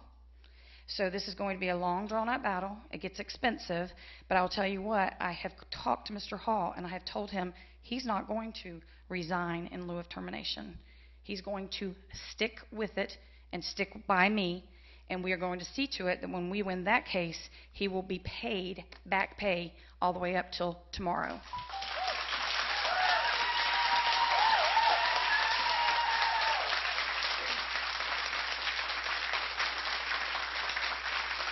Mr. DeMonda, did I say that correctly? Did I say that correctly? Yes. Okay, thank you. And then the next person up is Karen Miner. Okay. I don't know how I follow that, but Raymond DeMonda, 1696 Tall Timber Drive. Mhm. Nobody asked me to be here tonight. I went on Facebook and I saw that this was going down tonight, and I said I need to come here. It's the right thing to do. I stand in front of you tonight as a 30-year Navy veteran and retired Master Chief. I'm the unofficial team photographer. I say unofficial because nobody's paying me. Nobody asked me to do it. 7 years ago, I started talking with some of the coaches on the team. I noticed nobody was doing anything to document everything for the parents of what was going on with the team. I took that on myself. It's a hobby that I do, and I enjoy doing it. And all those pictures that are on Facebook, on the team's site, that's mine, and I've never received or asked for a dime for any of that. For the last 7 years, I've sat on the sideline with Coach Hall. You asked to talk about this man's character. I'm here to tell you as a witness, this man's character is unreproachable. We heard that he is a veteran, and he has already been cleared by the Attorney General's office that there were no charges brought forward on this case. That should say something right there in itself. I trust Frank Hall. I would trust Frank Hall with my wife, my children, my money, anything, and I mean that. Frank Hall's a God-fearing man. Frank Hall worked with Coach Charles and brought something to this school that they never had before. They have the father-son breakfast. For the last 4 years, I've documented where Coach Charles has worked with Coach Hall, and they've brought together community churches that have brought in breakfast, and they've had the fathers come in with their sons. And if you want a tear-jerking experience, sit there and watch a child look into his father's eyes and tell him, "I love you, Dad," and the dads look into their son's eyes and say, "I love you, son." I can't do that. I don't have a son. I've got 2 daughters. And I come to you tonight telling you, I give you my word as I stand before you. Frank Hall is a God-fearing man. He needs to be respected. And I'd like to know, where does he go to get his good name back when this is all over? Thank you. Thank you. Karen Miner, and then Randy Howell will be up next. I have a big fear of speaking in front of people. That's okay. Karen Miner, 3167 Creighton Landing Road, Fleming Island, 32003. My heart tells me I need to be here tonight. I have a current student at Fleming who respects and looks up to Mr. Frank Hall, Coach Hall, and I have a former student that, because of Coach Hall's mentoring, I would like to say my husband and I got my son to go to college, and well, he didn't want to go to college, but when he was a 4-year high school football player here, Coach Hall encouraged him, got him in study hall, tutoring, made them accountable for their grades, and they have things in place where you don't just, because you play football, we're not going to worry about your grades in college. He was a mentor to my son. Like Mr. DeMonda said, Coach Charles was the spiritual help that we needed, and Coach Hall was one of the 2 people that mentored my son for him to go to college. So fast forward to now, he's a 2-year captain, and he's about to graduate in the spring, and he has an internship in Knoxville, Tennessee at a Fortune 500 company. I would love to take credit for that, but it was this school, this administration. My son, even from Tennessee, has seen the papers, and he's very upset about it. But I want you to please, please consider the livelihood of this man, his character as an academic teacher as well as a coach, and what they do for these children. I've been on the football boosters for 8 years now, even though my son graduated 4 years ago, because I still have a child here at the school. And I learned from my son being here, it takes a village to raise a child, and it takes all of us, and sometimes the parents can't get through to the kids, and the teachers and the coaches and all of that do. And mostly I want you to consider the timing and the motive of the people or persons that have brought these charges, because we're all volunteers, we don't get paid, back in the spring. So we had March, April, May, June of last school year, all summer. And why did these charges come up in the middle of our football season this year? Thank you for your time. Thank you. Randy Howell.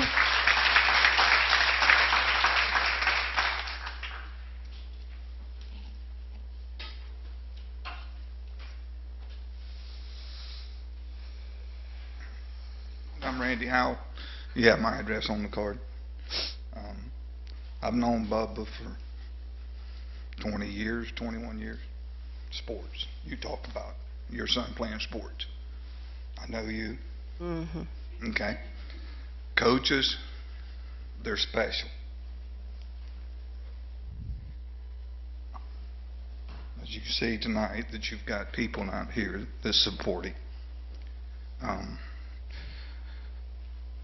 When you have something to go down like this, it's ridiculous. It really is. When you have somebody that has agenda against a school, been ongoing for 4 years, I know this, and when something like this happens, he grabs a hold of it, and he wants to run with it. Coaches, they're married. You know this. I'm married. Mm-hmm. When it's football, 6 months out of the year, it's hard to see the wife. It is. This is what he does all the time. It's not about football. It is about football. He loves it, just like I did. It's about kids. It's about what we teach them. Sideline, weightlifting, classrooms. And football players, sometimes they think because I'm a football player, I get to do what I want. And that's when that coach steps in. No, that's not what you're about. You're going to take care of your business in the classroom. There's a lot of kids out here that he's talked to that he's had guided to get their education, to finish their education, to get where they could go to college. They might not play football, but he set them up where they could get into college and told them how important it is. And as you know, nowadays, you don't have a college education, it's hard for you. That's life. But when we have somebody that has an agenda against this man, it's, like I said, it bothers me. And for this school board are supposed to take the whole county and feel the same way about everybody in this county. But when you have somebody that doesn't, that has something against Fleming Island, not just a coach and a school, we have a problem. I normally don't do this. I don't talk in front of people. I don't come to these meetings. But when you attack a friend of mine, I have a problem. But again, thank you. Thank you, Mr. Howell.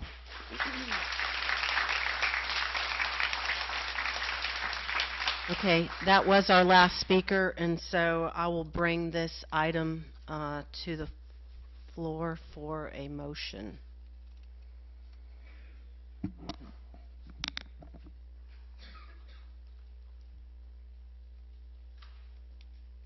Do I have a motion? Okay, the item dies for lack of a motion.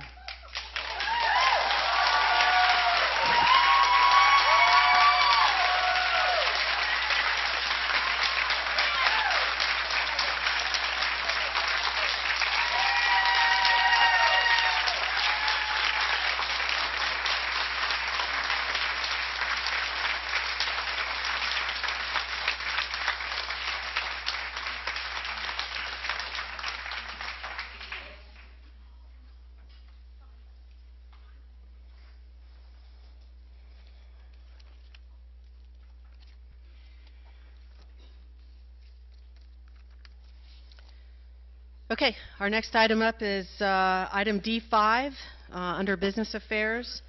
D5 is request approval to negotiate with the finalists in the Enterprise Resource Planning System. And so I will entertain a motion.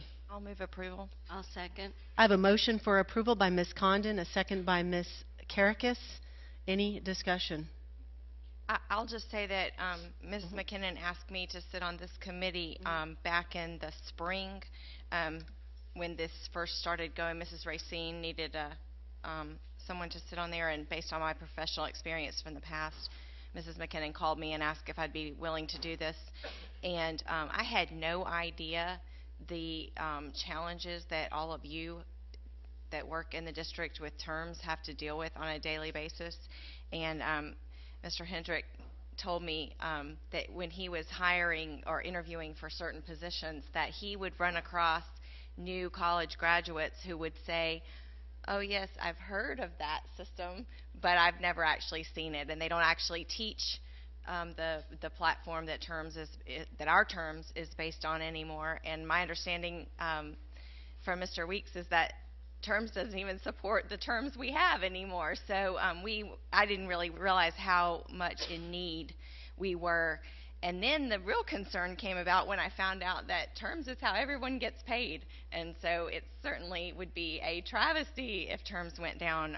And we saw that this summer with not being able to run an additional payroll and things like that. So all that said, this committee was so committed to this process. They gave hours and hours and hours of reading, huge binders worth of information. They sorted through, narrowed a field of I think about 7 applicants to have that down to 2 finalists, and then sat in this room for 2 8-hour days watching presentations. Actually, they had written a script so that these software companies couldn't do a dog and pony show. They had to come in and actually answer the questions of those who use this system in those individual modules.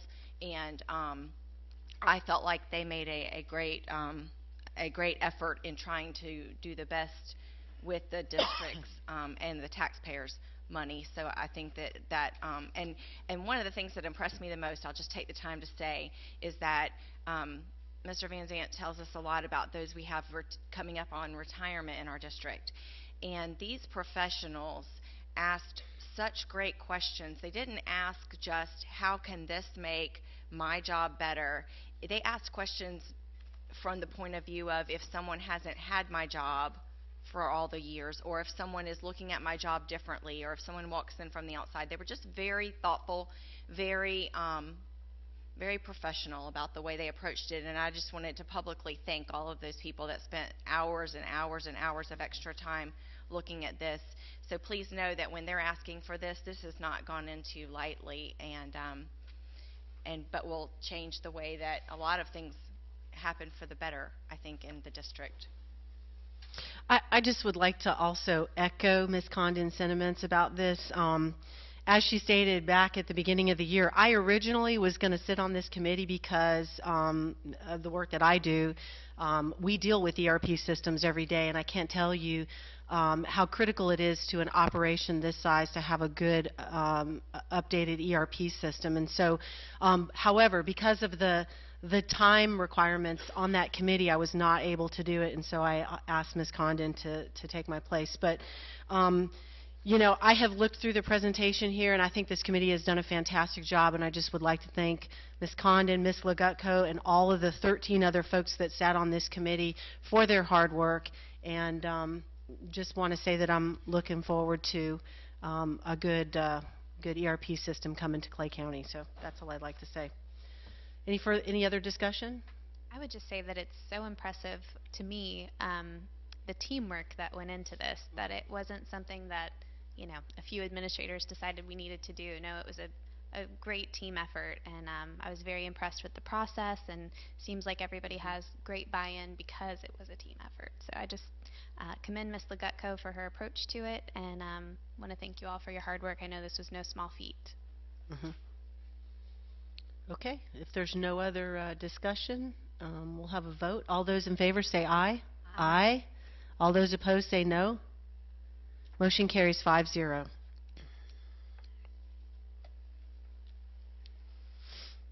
Okay, the next item up was item C20. This was actually pulled from the consent agenda. It was pulled by Ms. Karakis. Before we bring this to the floor, we have some yellow cards.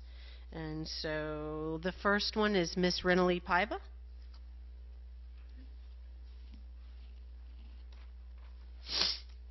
Excuse me. I got some handouts for you. Okay. Yes.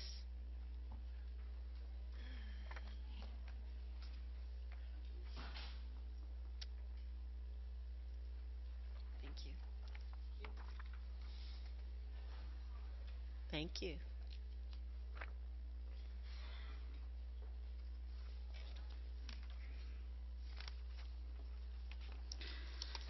Renali Paiva, President of the CCA, speaking on behalf of the CCA.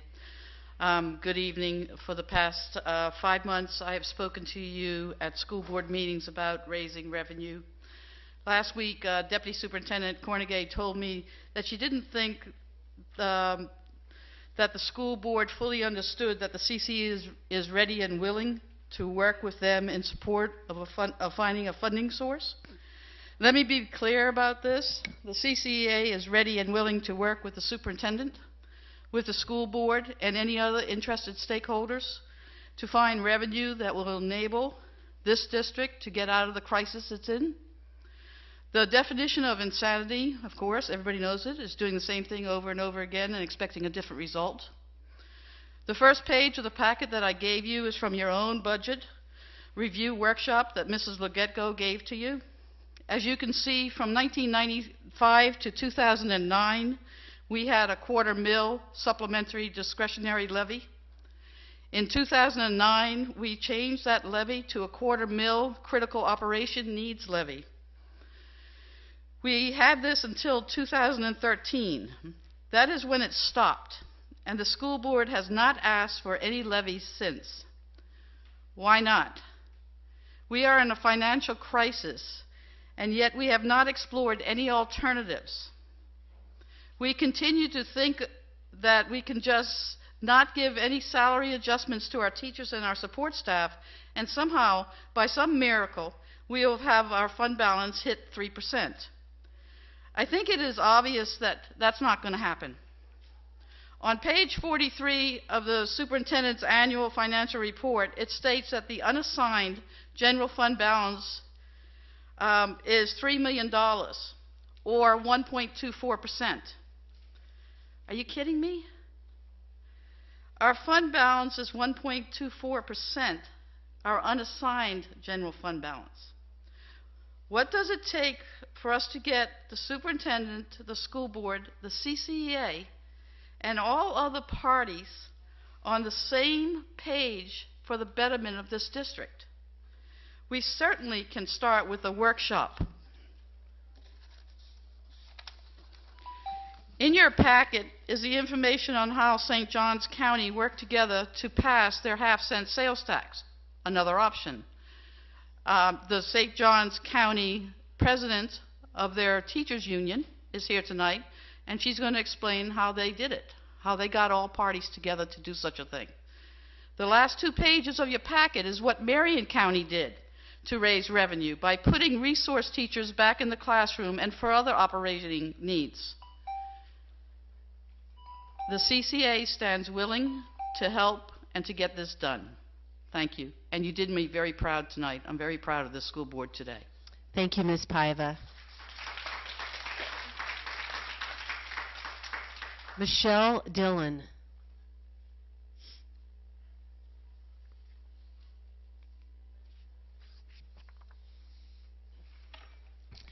Good evening, Michelle Dillon, 94 Lincoln Street, St. Augustine, Florida.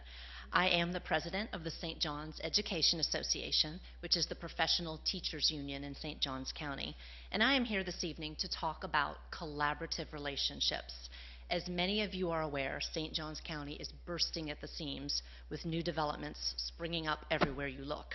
I am sure you are also quite aware that Tallahassee is not allotting an appropriate amount of capital outlay money to build our much-needed schools, improve technology, and maintain safety upgrades. With that in mind, the St. Johns County School Board decided to hold a special election this past November 3rd to raise the sales tax by a half-cent.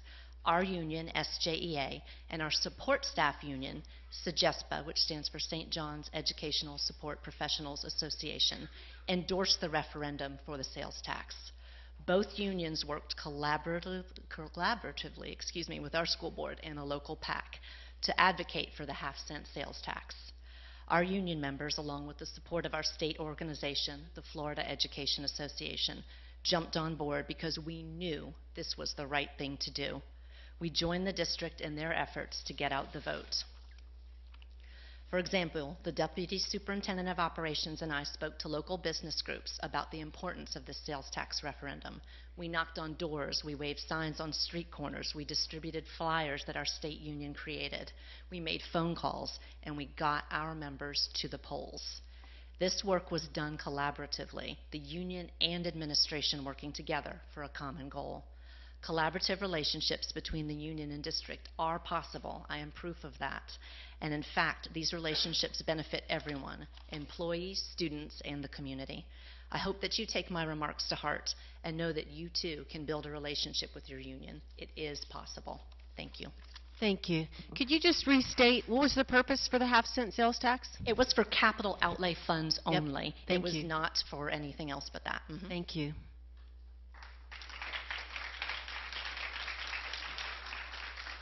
Evan Gould.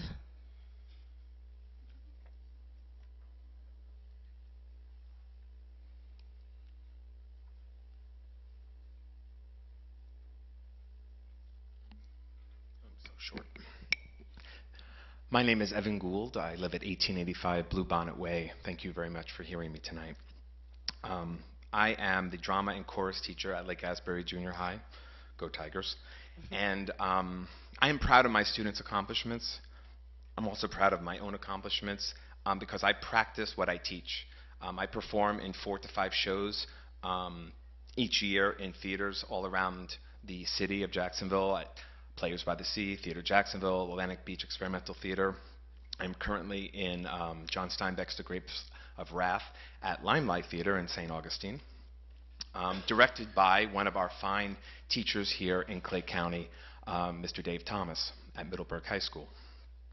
I'm also one of the founders of the Five and Dime Theater Company, which performs all throughout shows in different venues throughout the city because we don't have a home. But I am proud to say that starting next year, we will be the theater in residence at the Cummer Art Gallery starting next year. Very proud of that. Sometimes when I leave shows, the audience members come to me and they look at the bio in the program and say, I see you teach at Lake Asbury, where is that? And I say, Clay County. And they say, wow, they must be really happy to have you teach there. And I nod my head. Tonight, I'm not even at the auditions that my theater company is doing for our next show to come here and beg for a cost of living increase, any increase, because I haven't seen one for years. I work really hard for our students, and I'm proud of their accomplishments. I have 2 students going to all-state chorus this year. I have the most amount of students going to all-county. You'll see them. I'm sure you'll be there. I'm proud of their accomplishments. We have 30 students on Saturday going to perform at Thespians, Junior Thespians at Keystone Heights High School, and I expect many of them will get superiors. That's what I'm here for, just to ask for a little raise, a little thank you. Thank you. Thank you.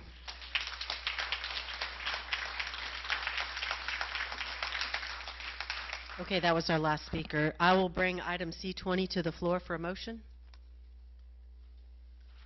I'll move approval.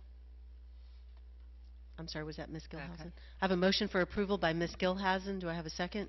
Second. Second by Ms. Studdard. Any discussion? I pulled this, and the reason, I pulled it after talking to Ms. Paiva about it. Something I just do want to point out, she, just said that our unassigned funds are 1.24%. And I learned something today that our unreserved fund balances actually are unassigned and are assigned together, and the two make up that 2.12, whatever we are. But this 1.24 represents cash on hand. If we needed cash tomorrow, that's the number that we have. And that is kind of alarming, because I did not realize that the unreserved fund balance was unassigned and assigned. And I understand how we do have access to the assigned money, but that really was alarming to me. I listened to what Ms. Paiva said and to what Ms. Dillon said, and I think, as a board, we need to be looking for other sources of revenue, and we should probably set a workshop to at least vet this in some form, and find out if we were to do a committee, or if they were to put together a PAC, who should be on it, what stakeholders should be involved. I mean, it sounds like, the superintendent should be there, and a representative and a board member should be a part of it. Parents, the PTA or PFA. I'm thinking I'm old. I'm thinking PTA when I was there. And our 2 unions should definitely be represented. And I do realize how much money went into St. Johns County from the FEA. They gave a tremendous amount of money to help with an initiative that they felt they needed for their county. Now, I realize that certain money can only be earmarked for certain things, such as capital and construction and things of that nature. But if you do look at what she had here, years ago when I sat at all these school board meetings, and Ms. Valancourt was up here, you guys always referred to the 2 mil money, plus you had the $250,000 there too. So, it was a lot more coming in than what we have now. And basically we're sinking. We're not even treading water anymore, we're sinking. So I'd like this board to consider having a workshop. Let's look at our calendars, even if we can't do it till after January, after the holidays, but we need to set something and at least hear what's being presented to us. So, just for clarification, so you're suggesting that we consider having a workshop to address the possibility of a sales tax? Or a millage. Or okay. Whatever else they've got out there that they're recommending. Okay. I mean, I don't have a magic ball here, but, look where we're at. We are struggling tremendously. So, I mean, if after the workshop we decide that's not the route we want to take, then we don't act on it. Okay. But I think we owe it to our community, we owe it to our teachers, we owe it to our students to be able to provide all the resources necessary and to hang on to these great teachers we have. We do have, I don't know if we're the highest in the state or the lowest in the state, but we have a very high turnover of teachers in the first 4 or 5 years, probably higher than some other. And Renalee's nodding her head, so I must be close to that amount somewhere. But I know that I myself know of teachers who have left. Either they're leaving because of the salary or they're leaving because of the insurance.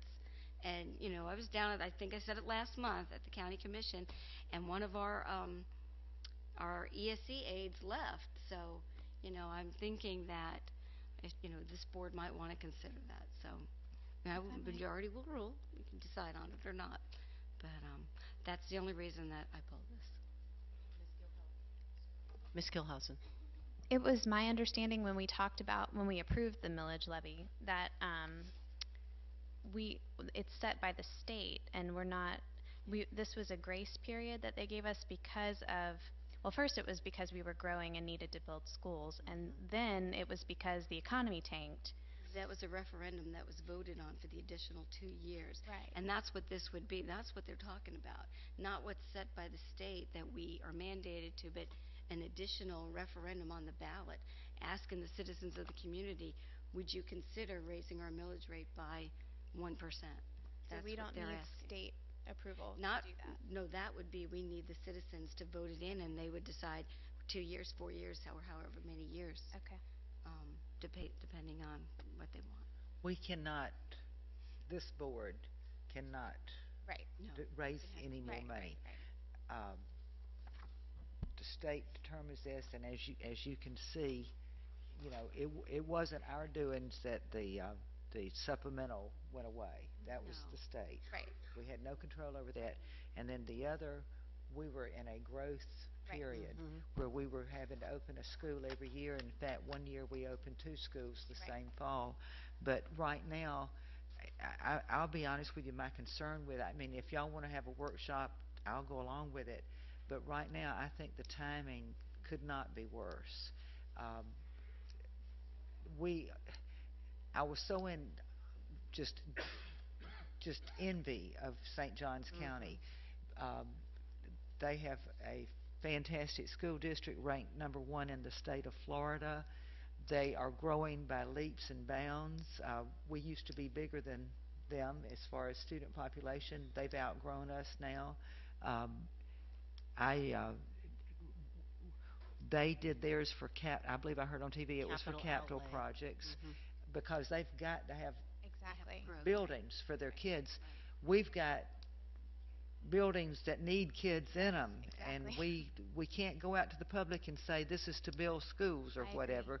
And I'd like to think the public would get really excited by saying, you know, we're going to paint and refurbish and so forth, but I don't believe they're going to vote for a millage on painting some buildings and putting some new things in.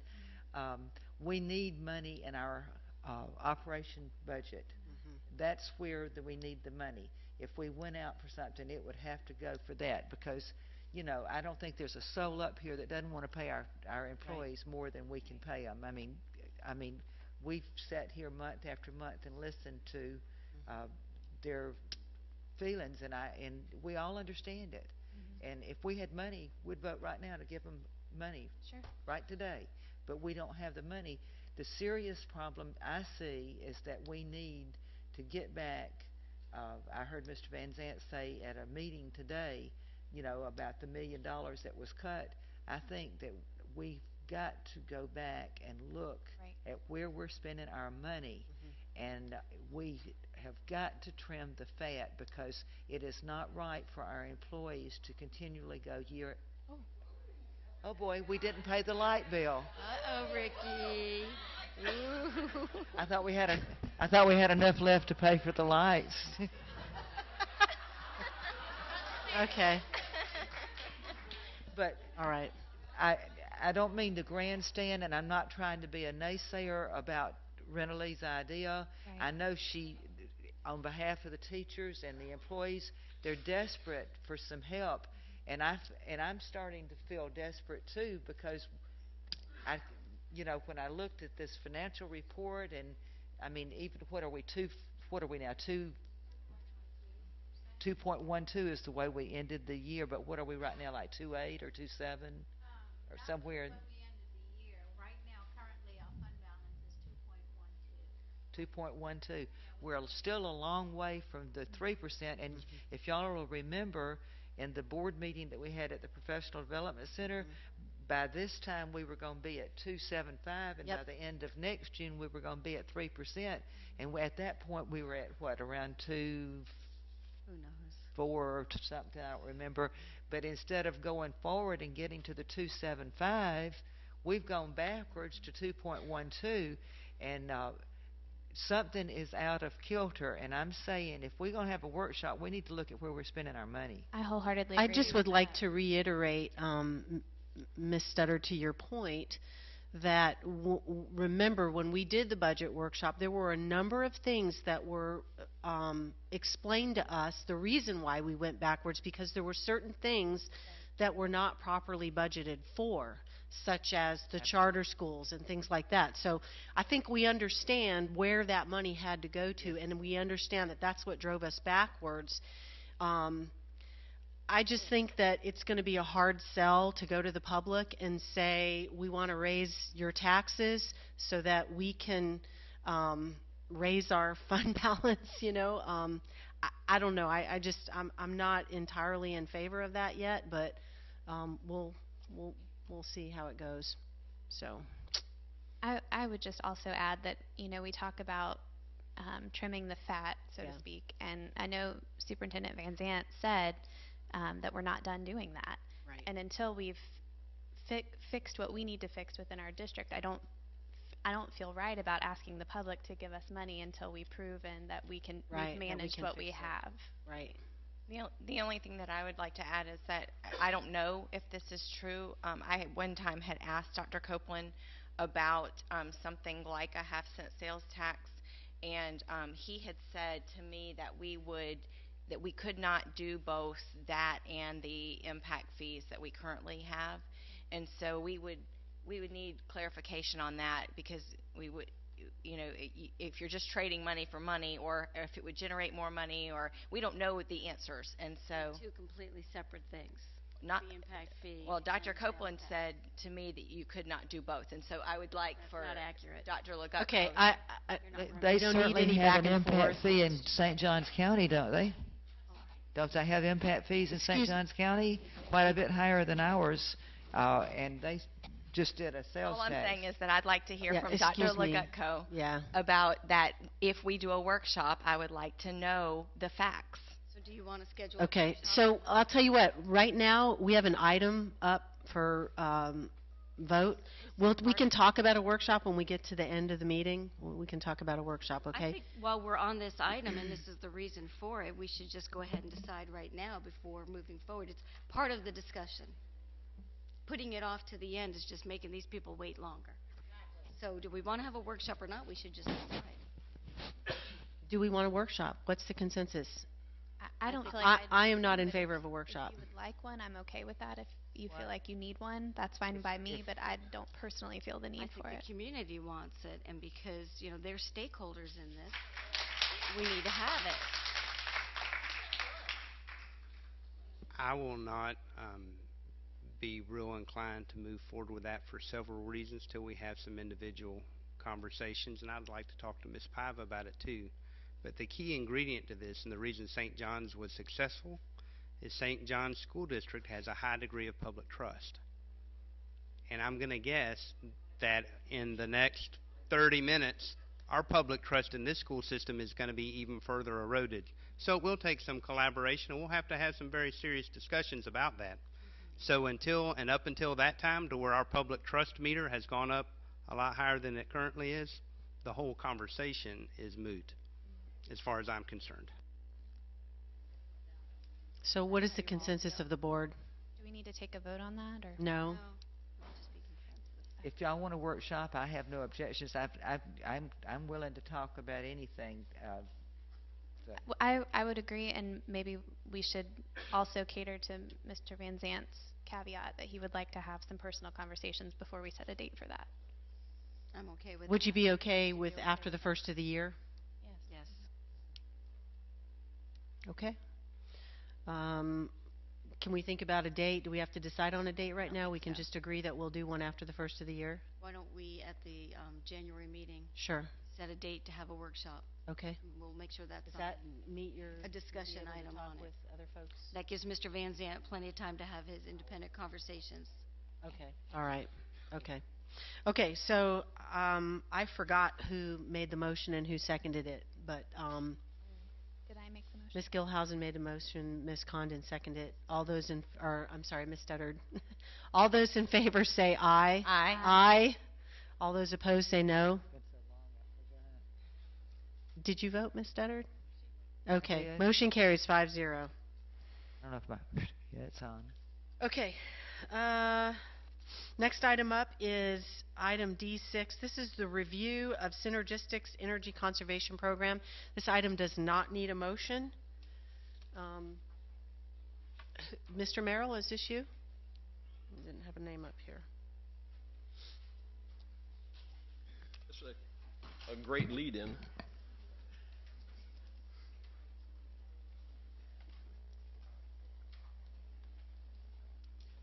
And what we would like is a motion to pass this at the end of the presentation, if we could. What I'm going to talk about is a place where we can save some money in our operational fund, the 100 fund, is in energy conservation.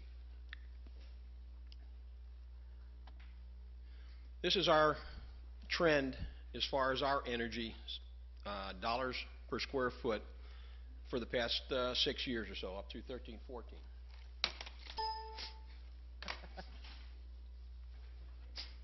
As you can see, we've got a generally increasing trend for these past 6 years. It's slight, but it is increasing. When compared to the state average, we can see that their trend for energy expenditures is decreasing. A look at a couple of our sister school districts. There's Charlotte. They're about 1/2 the size that we are, and you can see they started out over $1.40 per square foot, and now they're below what we are. Here's Sarasota County. Again, they're about our size, started out above us, and now they're below us. Our sister county across the river, St. John's, same type of thing. And then there's Walton County, quite a bit smaller than us. So they spiked, and then they started a pretty hefty decrease. And finally, a school district that's about twice our size, 2.5 times our size, is Polk County. And they've been fairly stagnant at about 80 cents per square foot. And they're about 2.5 our size. As we look at the trends in these, they all started out more than what we were, and now they're all less than what we were. And what do they have in common? They've partnered with a company called Synergistics for energy conservation in their school district. And what is Synergistics? It's an energy conservation company with their emphasis on behavior modification. I've had several companies come in and talk to me about energy conservation, and most of them start out with, well, if you change out your lights to LEDs or you change out this chiller, we can save you money. Not with Synergistics. They get their savings, or we realize their savings, through constant energy monitoring, adjustments through continuous energy audits, classroom comfort's not sacrificed on the altar of conservation. We don't go in and turn the thermostats up to 80 degrees and make sure everybody's nice and comfortable. And they optimize the existing infrastructure that we have. They don't tell us to buy new equipment, change things out.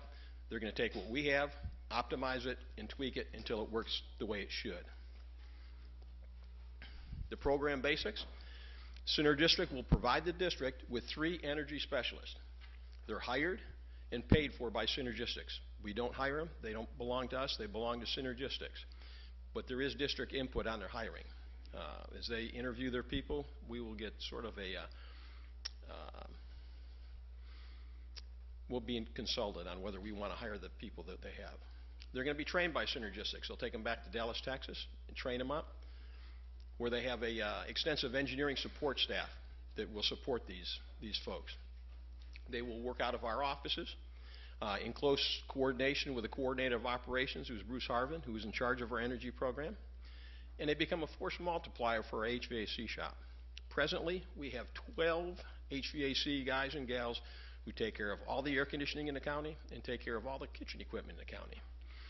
What these folks will do is they will receive the air conditioning work orders first. You know, if a work order comes in that the air conditioning's not working, one of these energy specialists will go out to the school and evaluate what exactly is going on. If it's something they can fix, they'll fix it. If it's a mechanical issue, then they will pass it on to the maintenance department to be taken care of by the maintenance folks. So they're going to do a lot of the troubleshooting before our maintenance folks see it, so that our folks can concentrate on fixing mechanical equipment. They'll perform energy audits at all hours.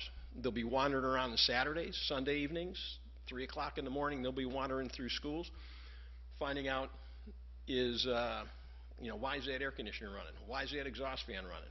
And then they'll come back and get with our folks and make an analysis. Why is it so bright in the parking lot of Oakleaf High School? I didn't want to bring that up, but yeah, that would be one of them. They take this data and input it into an Energy Cap software, which is a nationally recognized software program, again, with our supervision. That's kind of hard to see, but it's in the backup. But what they project is that over the next 5 years, they can save us almost $2 million in energy costs. That's 0 and 100 funds. That's operational funds, funds that can go towards the fund balance.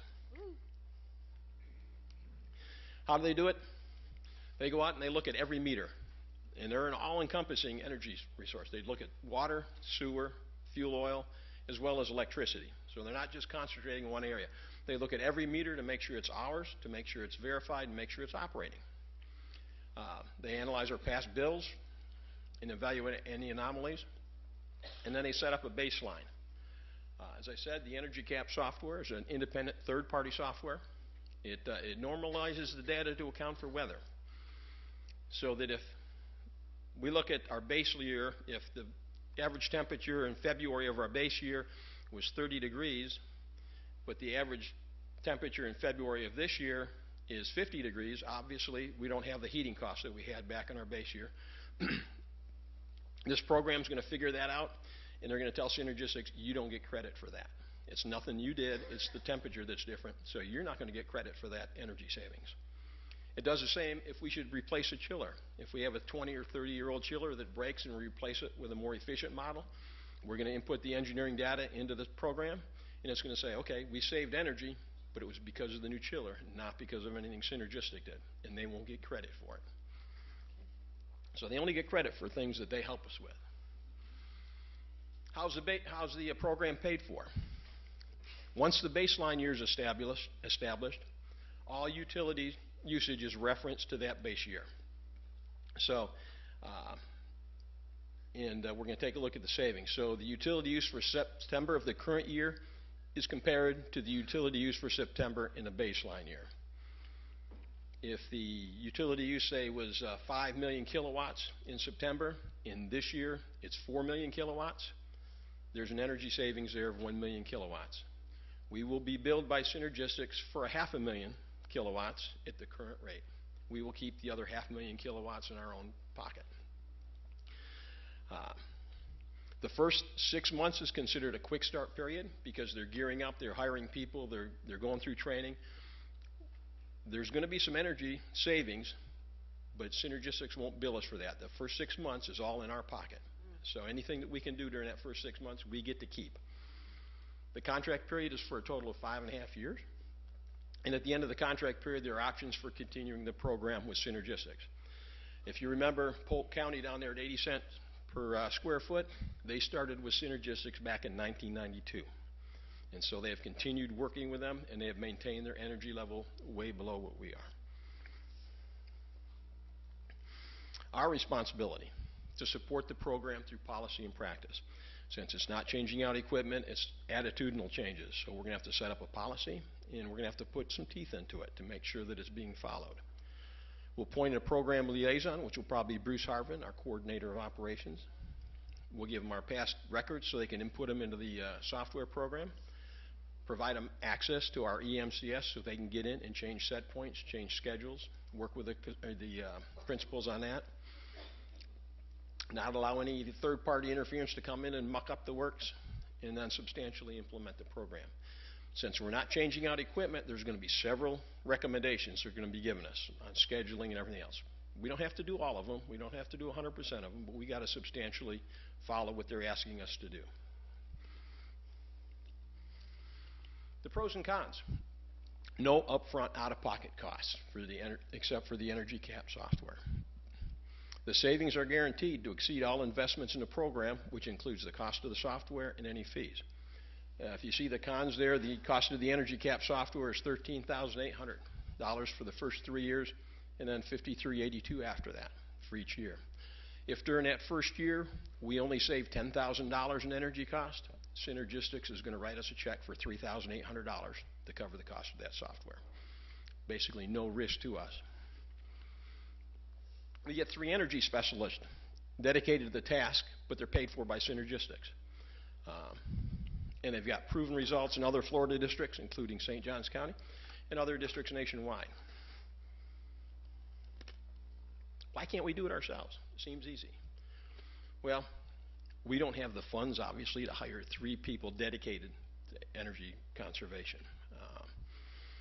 We don't have the dedicated engineering support. Clay Electric is good. They help us out whenever they can with energy audits at the schools, but they're not on 24 hours a day call and help us out as much as we might need it. We don't have the training knowledge or the time to set up and maintain the software program. Generally, when we hire somebody, we throw 4 extra hats on them and dilute what we initially hired them for.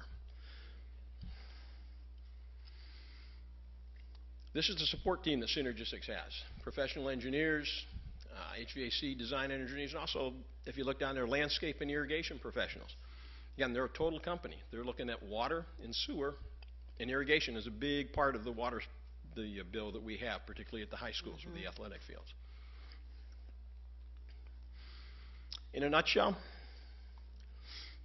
this is our actual energy cost over the past several years. We started out at about $8 million, went down to about $7.5 million. In this year, we're estimating we're going to spend $9 million in energy. That's out of the operational budget. If you take a look at the trend, this is where we're headed if we don't do anything. We're headed up. What Synergistics will do, we'll come in, we'll set the base year, and for argument, let's just say it's this year, and say, okay, it's, say, 60 million kilowatts, $9 million, that's what we're going to budget, we're going to flatline it for the next 5 years. They're saying they can come in and reduce our energy cost to that curve right there. That's quite a significant savings. What we'll do, on a month-by-month basis, we'll take that difference and split it in half. Synergistics gets that amount, and we get that amount to put in the general fund. And you see in that 5th year, there's about a $2 million savings, so we've got $1 million sitting in the bank. So it looks like we've got $1 million savings, but in actuality, if we do nothing, this is really what our savings are going to be. Because if we continue on the course we're on now and we don't change something, we're going to be at $10.5 million in 5 years. So that's it in a nutshell. And at this point, I'd like to introduce Gary Clark. He's the regional president for Synergistics, and he will straighten out anything I farkled up here and answer any questions that you might have. Thank you, Mr. Merrill. Thank you, Mr. Merrill. That was a great presentation, and I may steal some of your slides to use myself. So I do want to thank you for letting me be here tonight. I also want to really just acknowledge the work that your staff has already done, especially Mr. Harbin. You're not out of control here when it comes to energy conservation. You've actually done more than many of our clients prior to hiring us, but we do see some additional savings that can be garnered here. One of the reports that we look at, the state publishes a report every year, cost per square foot for energy. It does not include water and sewer, and we deal with water and sewer as well. The state average is about $1.18. You're about $1.13. But St. John's is at 96 cents, and most of our clients are $1 or below. And with 6.6 million square feet in the district, we see that as an opportunity. A couple things I want to say. Mr. Merrill did a great job of presenting. One thing that is always a concern, and we have teachers and principals and other staff here, so I want to make something really clear. We do not make teachers uncomfortable in order to save some energy. That's the quickest way for this program to fail in a school district. So I just want to make that clear. Teacher comfort is a non-negotiable for our program.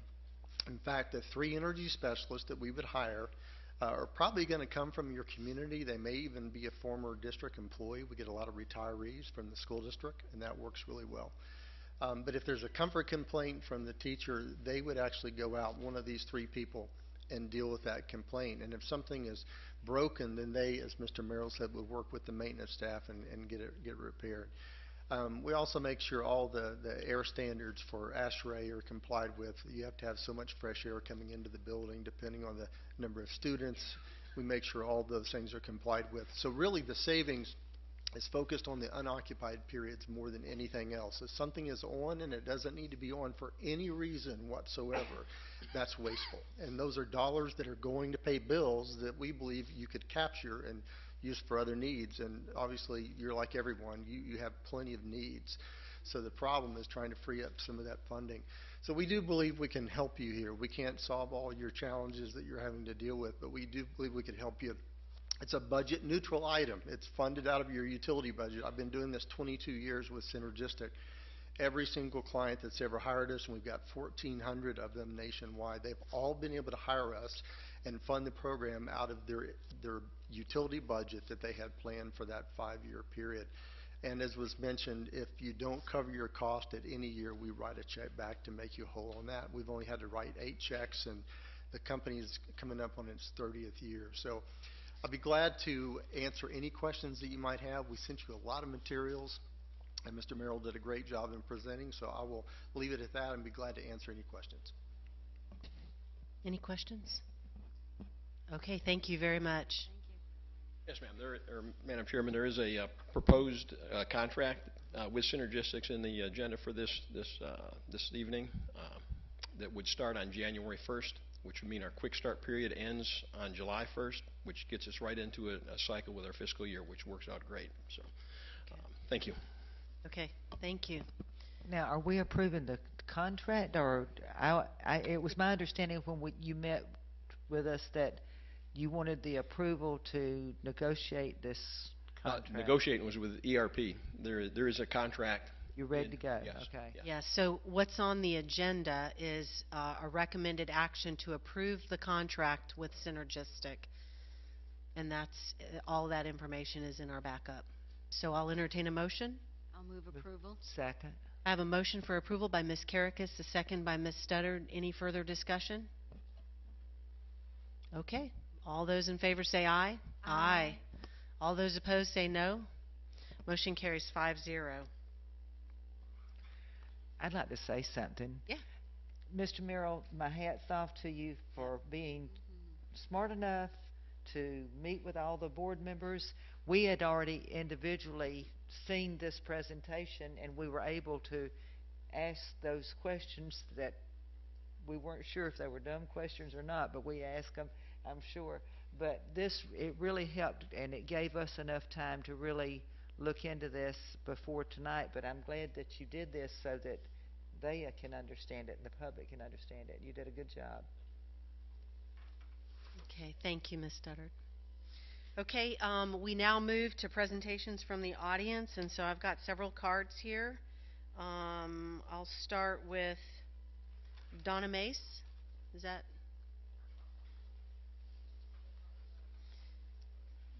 After Donna Mace will be Renalee Paiva.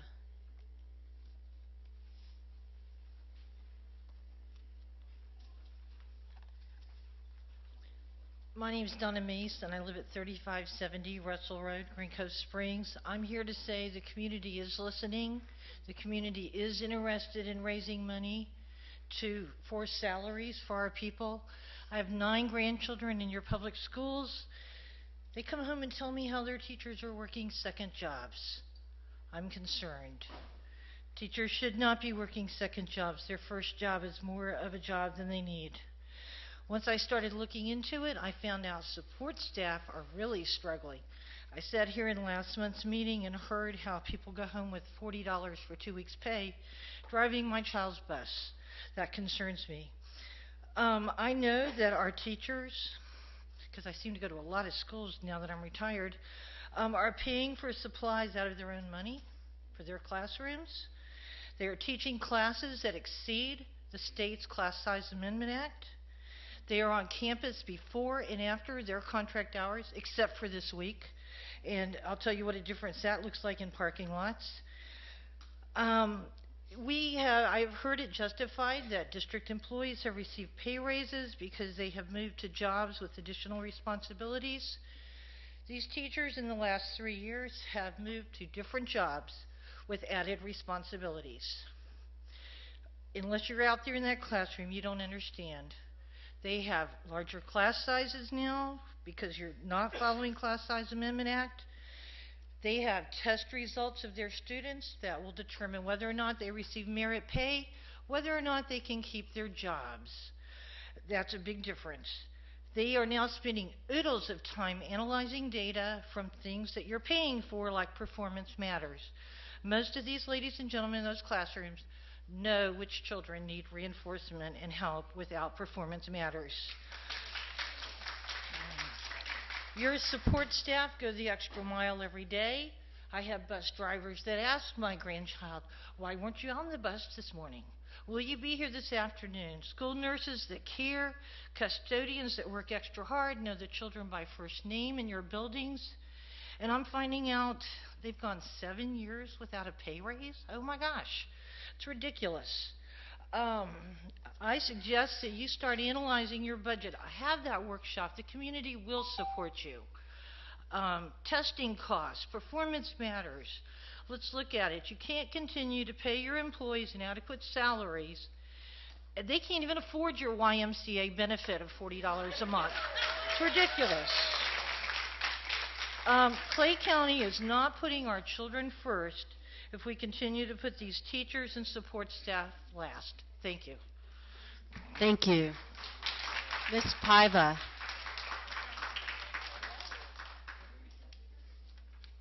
Laura Mayberry will be up next. Yep.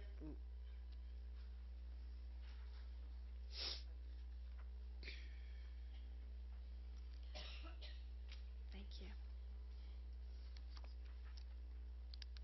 Thank you.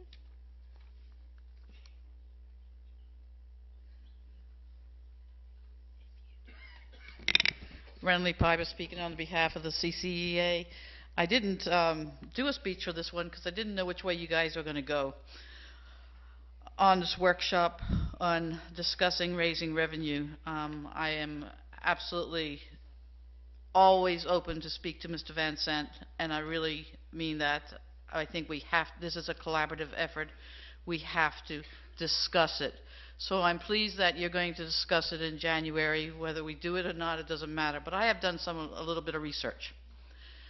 I fully understand that we can't use sales tax for operating costs. So we can get rid of that right off the table, okay? I understand that. We can use sales tax for capital outlay. Is that the right word? I think capital. Is that right? We can use sales tax for that.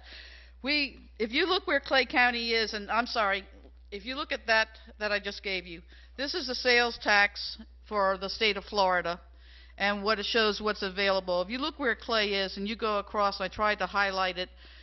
Clay is, the county commissioners have at their disposal 3% sales tax, and they've used 1%.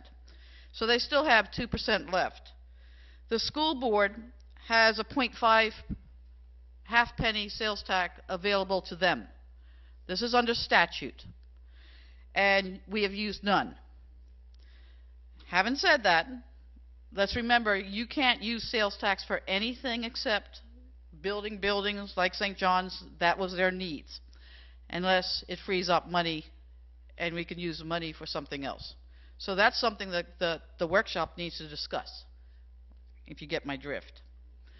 If you look at the first page you have is what is statutory authority of the county commissioners and the school boards, and also at the bottom is what I'm most interested in. At the bottom is the voter referendums. And it's not specified, which means that you can go after a $0.25 a $0.5 a mill, like Marion County did. If you look at the paperwork I gave you, theirs is for operation, not for capital. It's for operation. That's the last 2 pages of the packet I gave you the first time.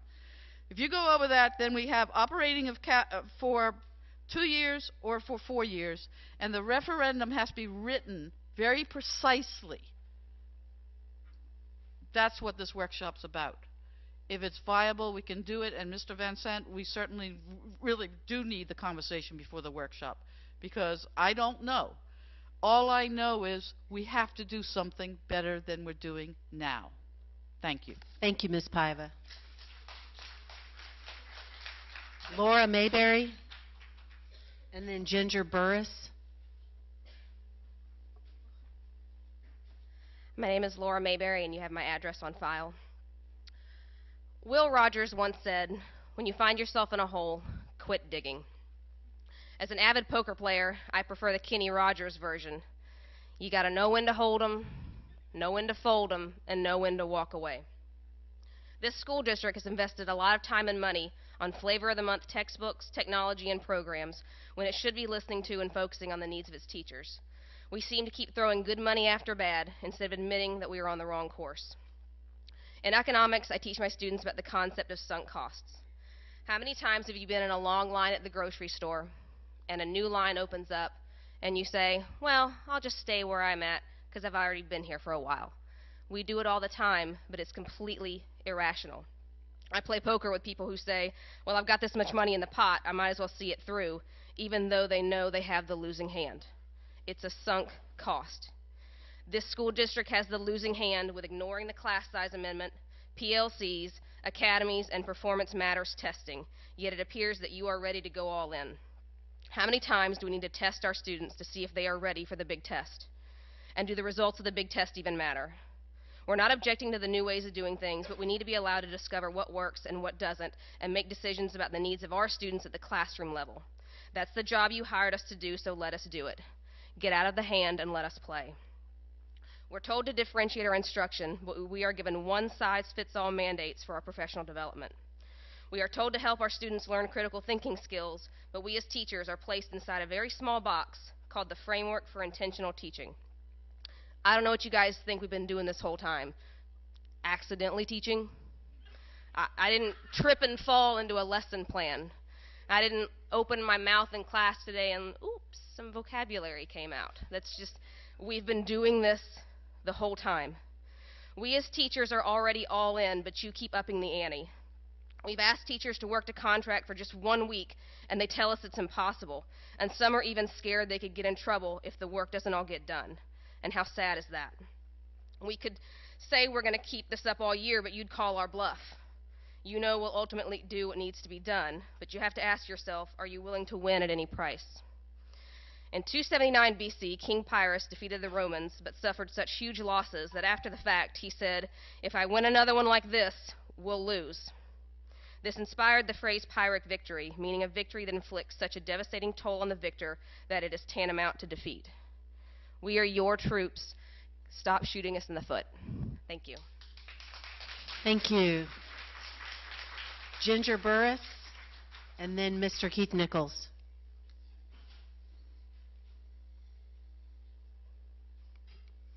Good evening, I'm Ginger Burris, and my address is on record on the card. Last time I addressed you guys was on September 17th, and it kind of feels like deja vu for me tonight because, yet again, there's problems with the IT site on the school board website. I was trying to peruse some different categories and some job descriptions and things, and again, I get the 404 page not found.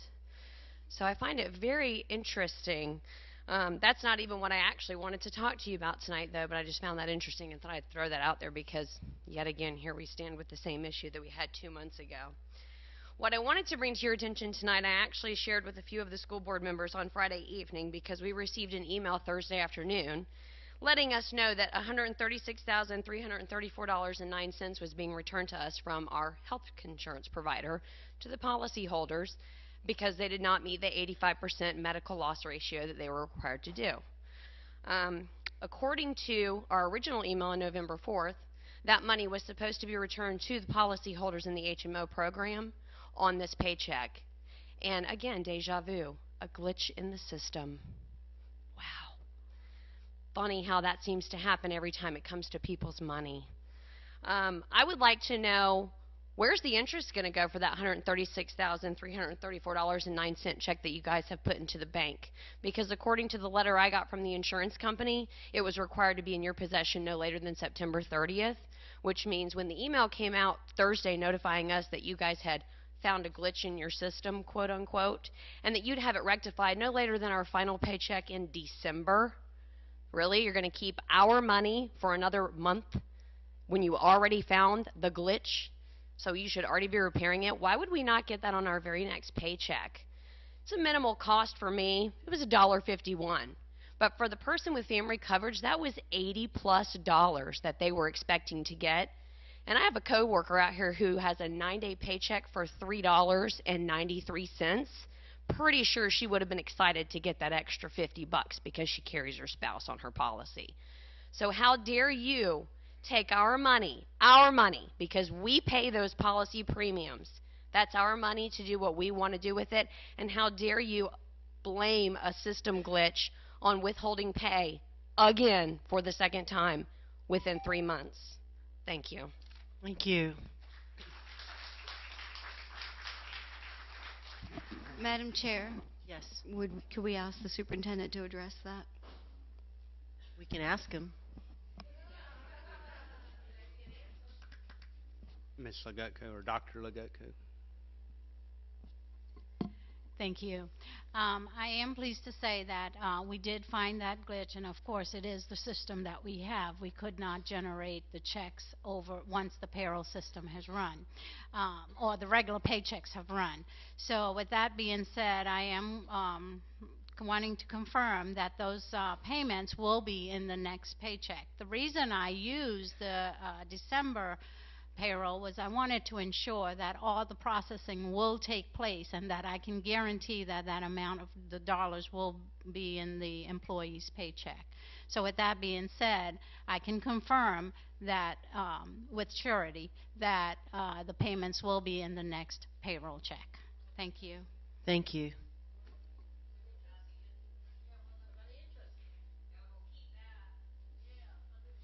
Okay, Mr. Keith Nichols.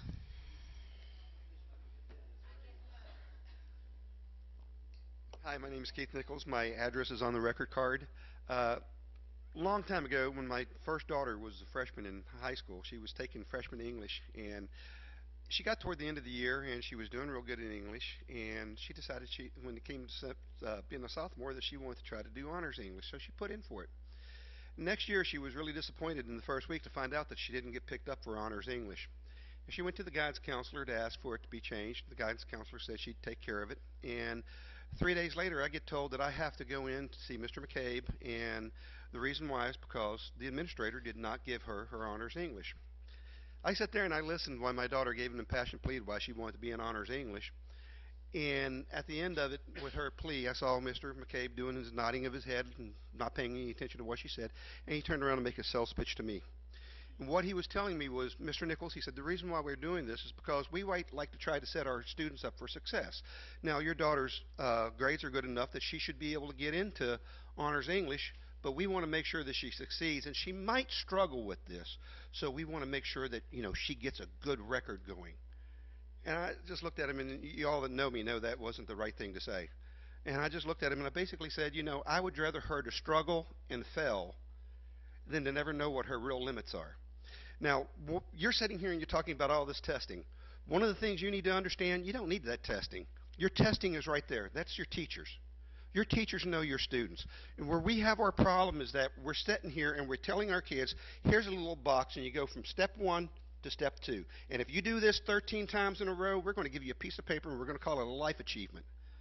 But somewhere during that period, we're lucky enough that these kids get a teacher that says, wait a second, they got you in this box. Get up on my shoulder and let me show you what's outside that box. This is what the world is. And I thank God that everybody's got a teacher like that every now and then. Now, they say that life is unfair, and I believe it is. Because if life was really fair, your teachers would be drawing the salary that your administrators here are drawing. Your support staff would be drawing the teacher salaries, and your administrative staff would be the people that are sitting out here with the signs. Thank you. Christopher Trahan.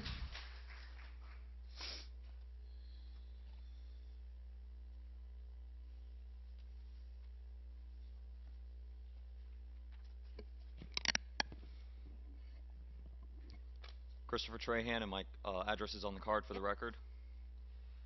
Throughout this year, I've been attending your meetings, and I've listened to your claims that you support us, you respect us, and that you're behind us. But I'm here to tell you, I don't feel respected. I don't feel supported. I've watched as my take-home salary has continued to decrease. I am striving to make ends meet, and I am hearing about county officials that their salaries are going up by exorbitant amounts. This sends mixed messages to us. The actions of this body are producing concerns for me. Ms. Karakis, you confirmed something that I've been noticing. Teachers are leaving this county at an alarming rate. It's creating a revolving door as teachers and professionals are leaving. How can we expect our students to strive in this county and in our schools if we cannot keep licensed, degree-holding professionals?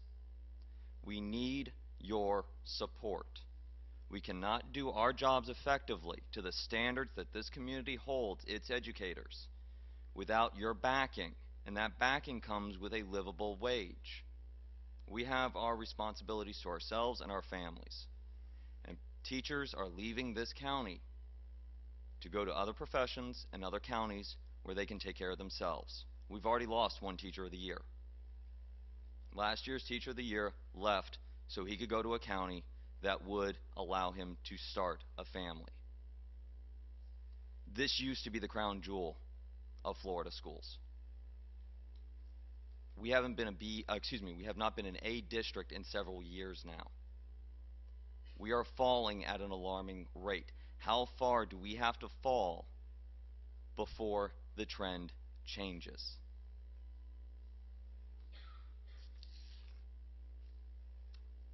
I've made my career here.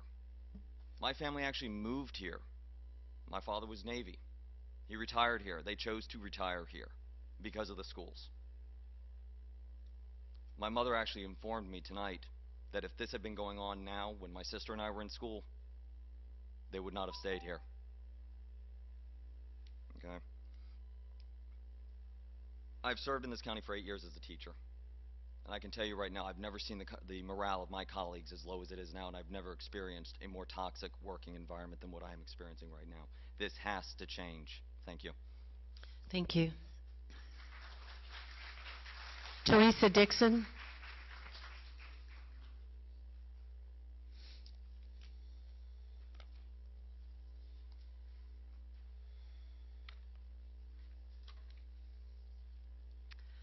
Hello, my name is Teresa Dixon. You have my address on file. I am the president of the support union here in Clay County, CESPA. And I just wanted to talk to you for a few minutes. First of all, congratulations, Ms. Legutko, for your accomplishments, and Ms. McKinnon. I thought it was really nice that the two of you were recognized at the beginning of the meeting. I think it's very important to recognize people who do a good job for you. It really pays back dividends. And with that being said, I'd just like to remind you, this week is American Education Week, National American Education Week. Tomorrow is National Education Support Professionals Day, a day where education support professionals are honored. 2 to 3 years ago, honestly I can't remember the exact time, I stood right here where I am and received a proclamation from the school board announcing that the Wednesday before the Thanksgiving break would be known in Clay County as Education Support Professionals Appreciation Day. I'm saddened that I haven't heard a thing about it. Nothing.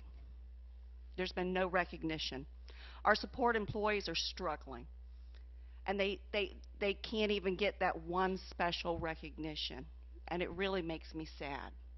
I feel like you missed the ball, and that's all I'd like to say. Thank you. Sandra Phipps.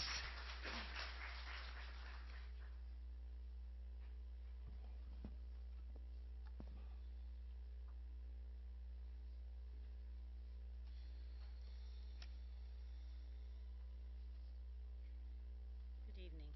My name is Sandra Driggers Phipps, and with your indulgence, I would like to deviate a little bit from what you've been hearing.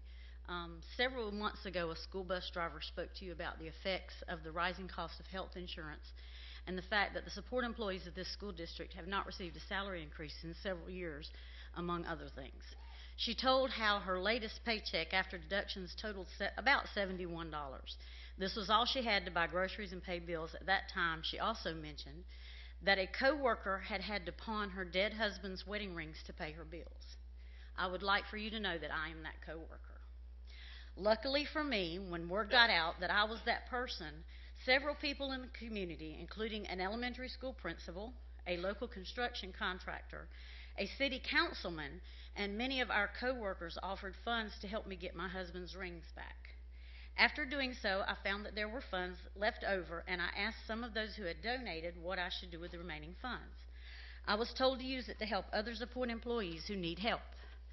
Because so many of our support employees' pay is so low that there are many of these employees in need, today I started a GoFundMe account called Support Clay Support Personnel, so that other employees can be helped like I was. But tonight, I would like to recognize the person who unknowingly helped me, because she was willing to step up and shine a light on the needs of the support employees in this county. I have been asked to pass this on to her so that she can at least have a nice Thanksgiving. So, Miss Rebecca, I've been asked to give you a turkey and some other things to help with your Thanksgiving dinner. And for the things that were left out, here's a gift card to Wendy's for $50. So,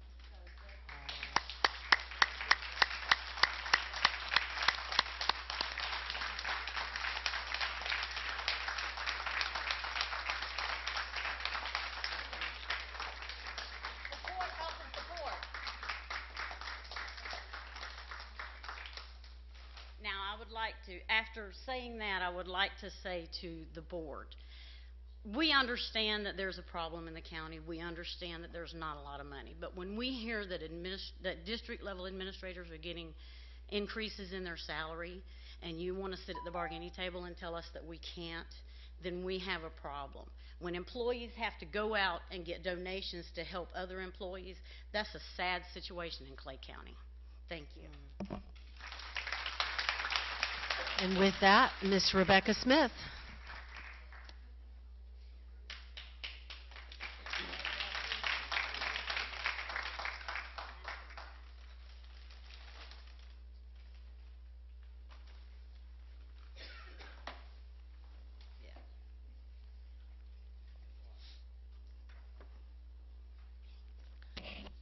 My name is Rebecca Smith. I am a Clay County School Board employee. I am a school bus driver. My address is on file. As you can see, I'm thinking, well, it can't get much worse. Well, I was wrong. It has. It's sad.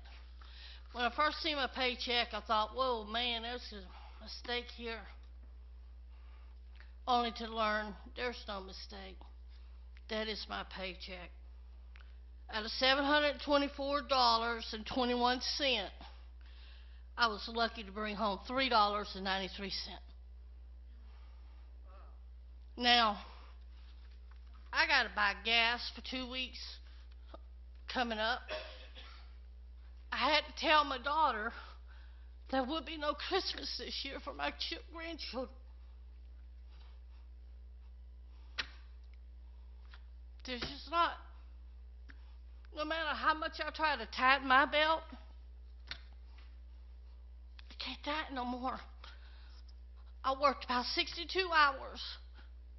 I brought home $3.93. You said, what are you willing to give up to get better cost insurance? What more can I do?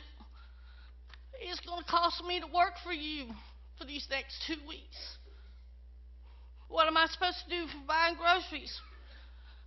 You go try to get food stamps, they say, hey, you gross too much. But I brought home $3.93.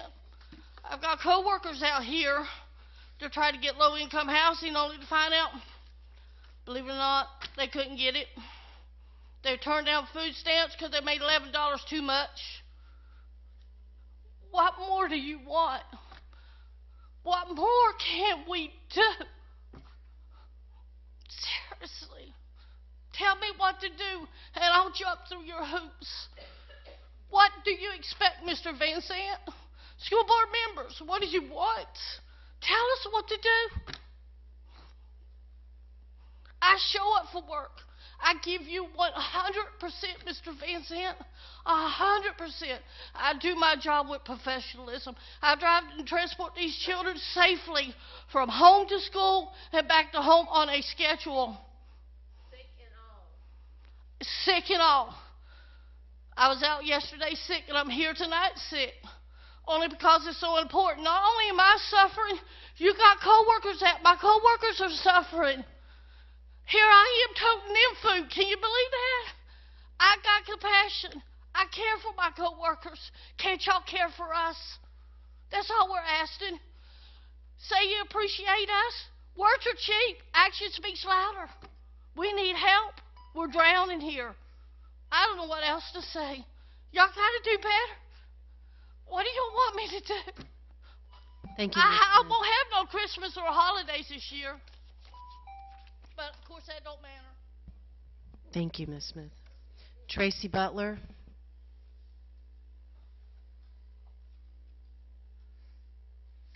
Ms. Butler, I have 2 cards for you here. Are these the same? Yeah, I wear 2 hats, remember, so I'll be speaking about some CESPA and then about some CCA Okay. stuff. All right. So let me start with CESPA. First of all, thank you, Mr. Merrill. I want to thank you for going through that presentation earlier about saving money. I did want to ask you if there was a possibility that those 3 folks or that the company would hire, if there's any chance that some of our folks inside would have an opportunity at that, if you can look into maybe giving them and extending that opportunity for that training to better themselves. And I'm looking forward to that savings because I think that's going to free up some things. And that's the kind of stuff we need to be doing. That's the kind of things we need to be doing. We need to be sitting around and talking about how we're going to save money. And I want to tell you too, because I've been doing a lot of studying about all these folks up here's pay. Mr. Merrill got, he's like, I don't even know you, lady. Mr. Merrill got, I think, 6 employees added to his schedule this year, and he didn't get an increase. So it's inconsistent. The argument and the spin that you put on it, it's inconsistent. It doesn't work.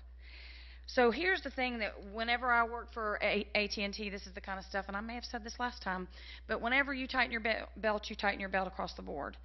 You don't say, well, okay, if I move somebody up and they have more responsibility, I certainly have to pay them. Because I want to talk about what happens in the CESPA world when people come in with experience. Did you know that in the CESPA contract that I could come in with 15 years experience as a nurse and the best I can bring in is 4 years? So you're going to put me on a salary schedule. So it doesn't make any difference what those people bring in. It only matters what these folks bring in. All right? I've been picking on the wrong people. I was picking on Miss Weisskopf, talking about her $5,000 increase. But then I started looking at Mr. Borowski's, and I think it was around $17,000 that he got increased. Now, I know Mr. Van Zant's going to say, well, that's what happens when you go from a principal to human resources director. Not when you're poor. Not when you're poor. You're welcome to have the title, and we will certainly give you that increase whenever we make money. But right now, we're not making any money. So the only strategy that I keep seeing and hearing from you, Mr. Van Zant, is that we just don't give these people a raise. We just don't increase their pay. We increase their responsibility. We increase the expectations we have for them, but we just don't increase their pay. Ms. Troutman, I think hers was actually a little more than Mr. Van Zant's. Hers was somewhere in the $17,000, $18,000. Trying to just kind of go off the top of my head. Anyway, the range was around $3,000 to about $18,000 increase when you took the salary that they made last year and the salary that they made this year. And once again, I'm going to tell you that if you are going to increase anybody's salaries in a year that you're saying that you have a 2.1% fund balance or 1.2, whatever we have, then you need to do that across the board for everyone.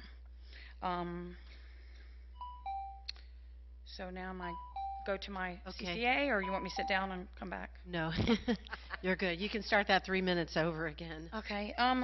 Now my CCA stuff I wanted to talk about. Actually, I forgot. I've just drained tonight. I think I just have to tag on to what the president has said, and that is that, oh, I remember what it was now. Okay, twice I've had Mr. Van Zant blame all these folks for the state and the tone and the atmosphere of the district right now. The other day I was down at the district and he told me, well, the union is getting all these people and doing all these things, and then tonight he waved the cards up and said how we're going to erode the relationship again. But I got to tell you, we just provide the organization. I don't give these people these feelings. I don't tell them how to think and speak and everything. I just tell them that they can. I just tell them I help empower them and come together and stand in solidarity. I don't know if you noticed, but a lot of our folks were wearing bags over their heads out there a little while ago when they were walking and marching with their signs because they fear retaliation. So again, the culture is a problem. The tone, the atmosphere in this district is a terrible problem, and I think that there's a lot more we can do that maybe doesn't even cost any money. Maybe just recognizing that tomorrow is ESP Appreciation Day. Thank you, Ms. Butler.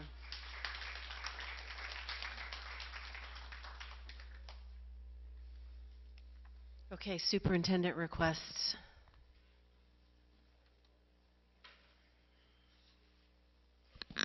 Okay, I told senior staff tonight I was going to just go down the line.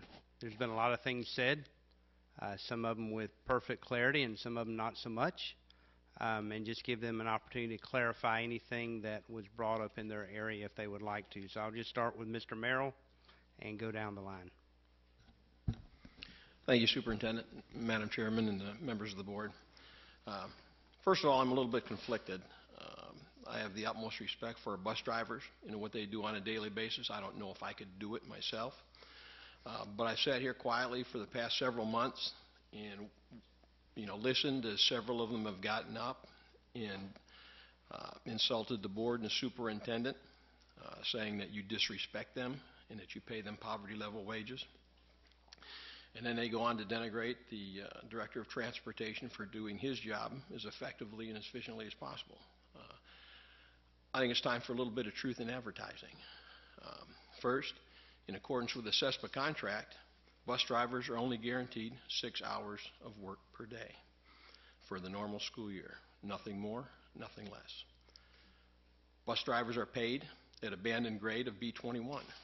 That's the same band and grade as a district media tech, ESE secretary, and a lead custodian, just to mention a few. So we haven't carved out a special band and grade to keep our bus drivers in poverty. What we do have for bus drivers is a 6-hour per day job for 186 days, which equates to 1,116 hours. By contrast, a full-time employee for the district works 7.5 hours a day for 260 days. That's 1,950 hours. So if we do the math, a bus driver works essentially 57% of what a full-time employee works. I think any reasonable and rational person would realize that being a bus driver is a part-time job. Now, if someone wants to try and support their family on a part-time job, that's their choice.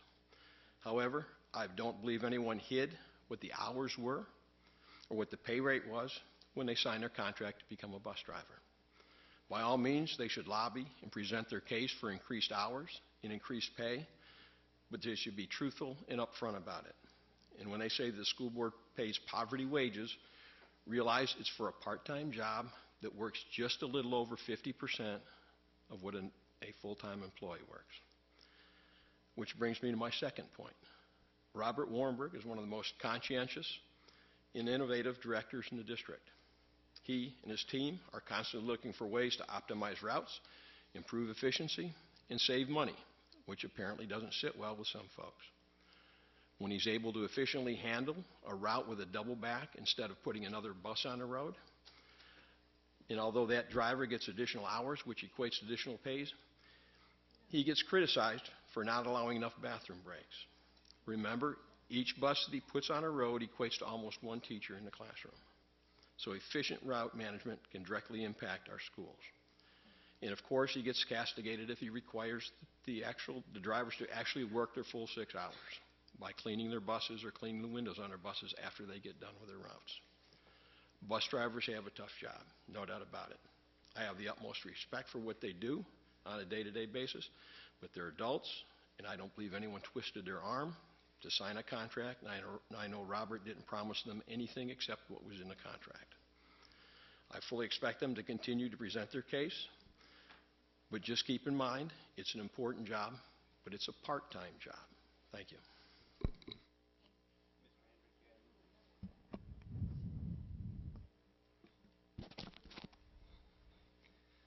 So I'm going to give 3 examples.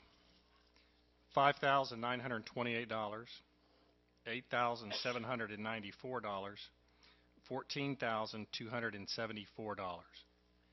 These are differences in what a person was paid last year and what a person is paid this year within IT. Those all 3 are support staff members. One of them that I mentioned has worked her way up, has obtained a bachelor's degree and now a master's degree. She has earned her promotion. She did not get a raise. She got a new job with a new salary schedule. So it does occur in the support staff world as well. Within IT, this past year we reduced our staff and personnel costs by 10%. I can guarantee you that our responsibilities have not decreased. In fact, they have increased probably by 25%. How do we do that? Those 3 that I mentioned, and I have a half a dozen other examples within the support world, those are incredibly talented and creative people, and we find innovative ways to save dollars every day. The cost of a replacement computer in this district has been reduced to 25% what we were paying 5 years ago. We prefer to promote from within, including hiring the graduates of our CTE and our IT academies within our district. But we also like to promote from within in terms of our support staff. And we think those people should be rewarded by learning and earning promotions. On to a couple other items. I'd like to thank the board tonight for supporting the negotiation and procurement of a new ERP system. Hopefully it will make us much more efficient and effective. Last month also, the board approved our digital classroom plan. That is money that is available through DOE for technology infrastructure upgrades. $800,000. Those are dollars that now do not have to come from local dollars. Those come from the state. Those are critical needs in terms of upgrading our infrastructure. Yes, for testing, yes, for assessment, but more important than that, it goes to support classrooms, and what I mean by that is technology for teaching and learning. That's all I have. Thank you. Mr. Broski, do you have any points of clarification? I would just have 2 quick points for you. First, the $17,000 raise, I wish. It was approximately a little less than $6,000 in raise, and it's less than the person that had the job before me. Okay, so that's the truth when it comes to raises. The other thing I'd point out is the alarming rate of teachers leaving. You know, each year when a teacher leaves the district or an employee leaves the district, they fill out an exit interview. It's a questionnaire asking them why they left. Last year we had 190 teachers that left the district. Salary was answered as an answer, and keep in mind they can pick multiple boxes 7 times by those 190 employees that left the district. Number 1 answer was relocation. Okay, so I hear about teachers continually leaving the district. We don't see that in what teachers provide us as far as information. Do you have anything, Dr. Legutko? And you don't have to. I think we need to just provide that clarity if there is some. I understand. I did want to also thank the board for their support on the ERP system. I am excited about it. I think moving forward with implementing a new system, of course, will result in savings down the road. I would also like to publicly thank the committee. Would also like to echo thanks to Dwayne Weeks and Nancy Racine. Those two folks have been the key from the very beginning. You had given, Ms. Gilhousen, thank you very much, but you had given me credit for that, and I can't take that credit. It is all due to Mr. Dwayne Weeks and Nancy Racine for putting this team together and taking the initiative to put the product together, all of the things that we've done to get us where we are today. So I wanted to publicly thank them and, of course, the entire group that put this together. It did take a lot of work, and we are all still committed in ensuring that this moving forward works. I also wanted to add that as we move forward with getting our district in a better financial condition, we are working, may not be seen right now, but we are working towards trying to improve our financial conditions. We have made some financial commitments, or not commitments, strategies in order to try to save some dollars. Some of those things, of course, is to track our expenditures, to really look at whether or not, again, where are we spending our dollars and what can we do to improve those expenditures or reduce those expenditures. Purchase orders, we're reviewing those constantly to ensure that they're within what our needs, not wants, but needs. Are we taking the initiative to look at those costs? So we are working towards trying to, me, of course, as a newbie in Clay County, I am committed to trying to get us to a better financial condition. That is my goal, and I'm hoping to get there very soon. So thank you. Yeah, I did have some. It has a mind of its own. I heard it said that we haven't been an A district in a while, and I also heard that our performance is dropping at an alarming rate. I'd like to clarify that statement because it is not a true statement. Now, I will say it is true that we lost our A in 2012 when almost every district in the state dropped due to an increase in the cut scores in writing. Right. That loss was due to writing performance only, and almost every district in the state suffered that same fate. Since then, we've been on the rise. In 2014, we were 11 points away from an A and 9 points away from being in the top 10 in academic performance. I'm sorry? Out of how many points? Correct, 525 points to receive an A, yes. Graduation rates have increased 7% in the past 3 years. Now here's what we know so far with our 2015 results, the first time that our students took the Florida State Assessment.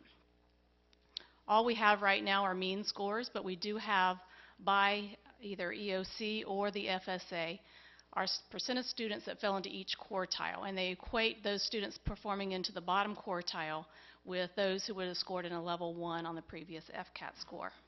So if we take those students that scored in the lower percentile and we rank them across the state, Clay County students, in terms of the percentage scoring into the bottom quartile, the fewest in the quartile, scored 3rd in geometry in the state of Florida.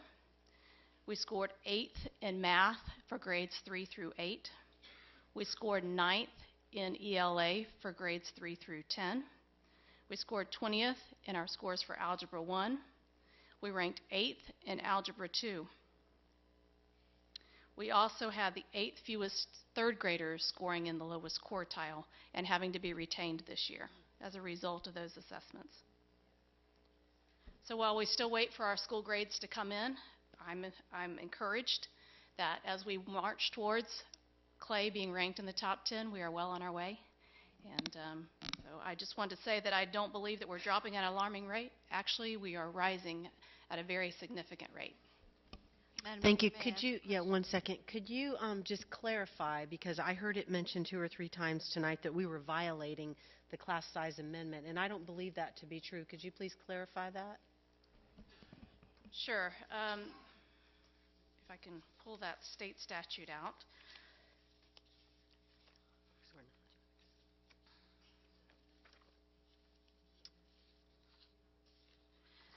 So state statute 1002.31 is a statute that allows for districts who offer school choice, which we do through our SBA, SBR process, our academies across the district, our special programs, that schools with open enrollment for parental choice for a school program that is a public school of choice under the section, the calculation for compliance with maximum class size is the average number of students at the school level.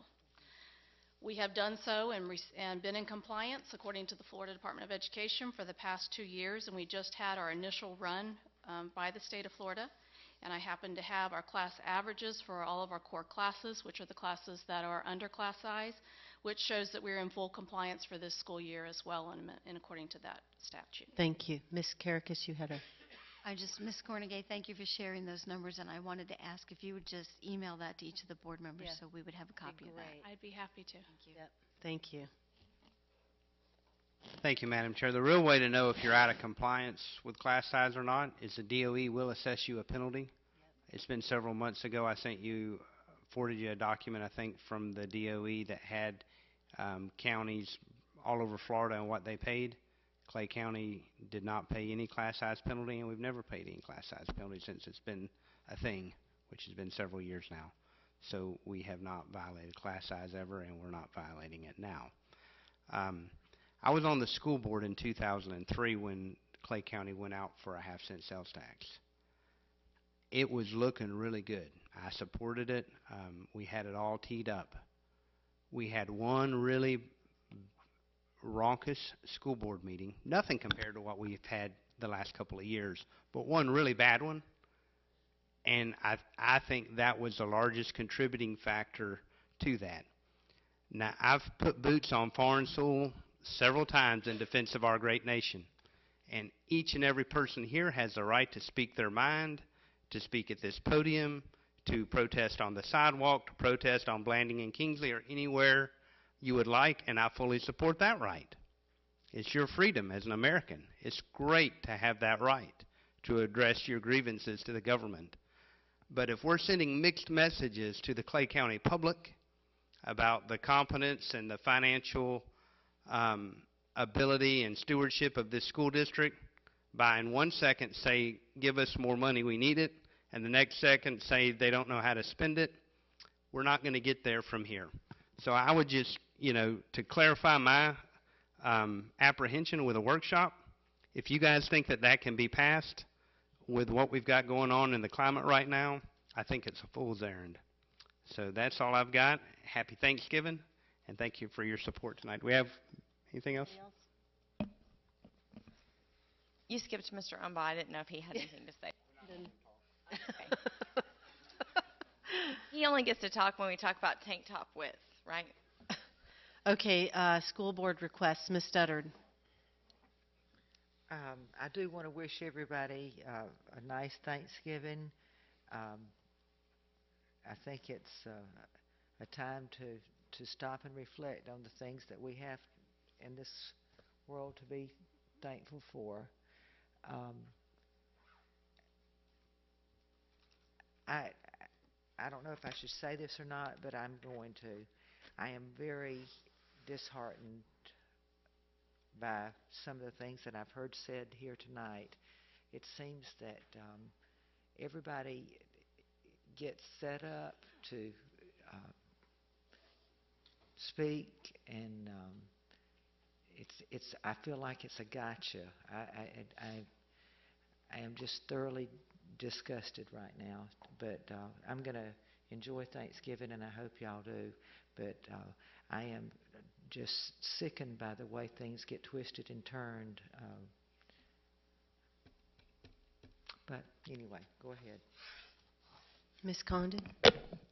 I, too, would like to wish everyone a very happy Thanksgiving. We do have so much to be thankful for, especially in light of, as I said earlier in the invocation, in light of what others around the world are going through. And I heard on the radio on my way up here today that a soccer match in Germany was canceled today for fear of things. And I thought about all of our students who enjoy those after-school activities and the parents and the teachers and the coaches that go to those things and give for our kids, and to not feel safe at a friendly soccer match is scary.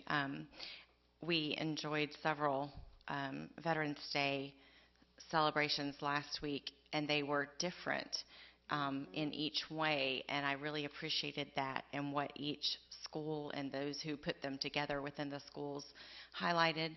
And so I really wanted to give the credit to those teachers and administrators and students at those schools that participated and really gave their heartfelt appreciation to the veterans, and then the veterans from the community that came. It was very touching, very moving. And then I learned something this month, and so I'm going to share with you what I learned. And Ms. Paiva, I definitely will be there on January 14th. And as you all know, I've been passionate about the students and the assessment and things for a year now. And what I learned was our Department of Education is smarter than we, the public, because they wrote or they had legislators write statute in such a way that it was difficult, maybe for just me, but it was difficult to understand what they meant.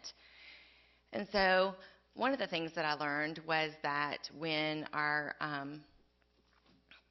Commissioner of Education said that our students wouldn't be held to the scores from their FSAs this year until the scores had been decided that they were valid, well, some of us, some of the public, I know I'm not the only one, some of the parents that I've talked to thought that meant that they wouldn't hold those scores against our students, that they wouldn't hold our students back from any kind of promotion based on those scores. That's not what they meant.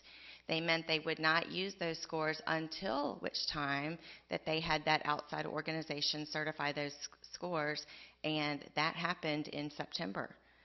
So therefore, now students can be held accountable to those.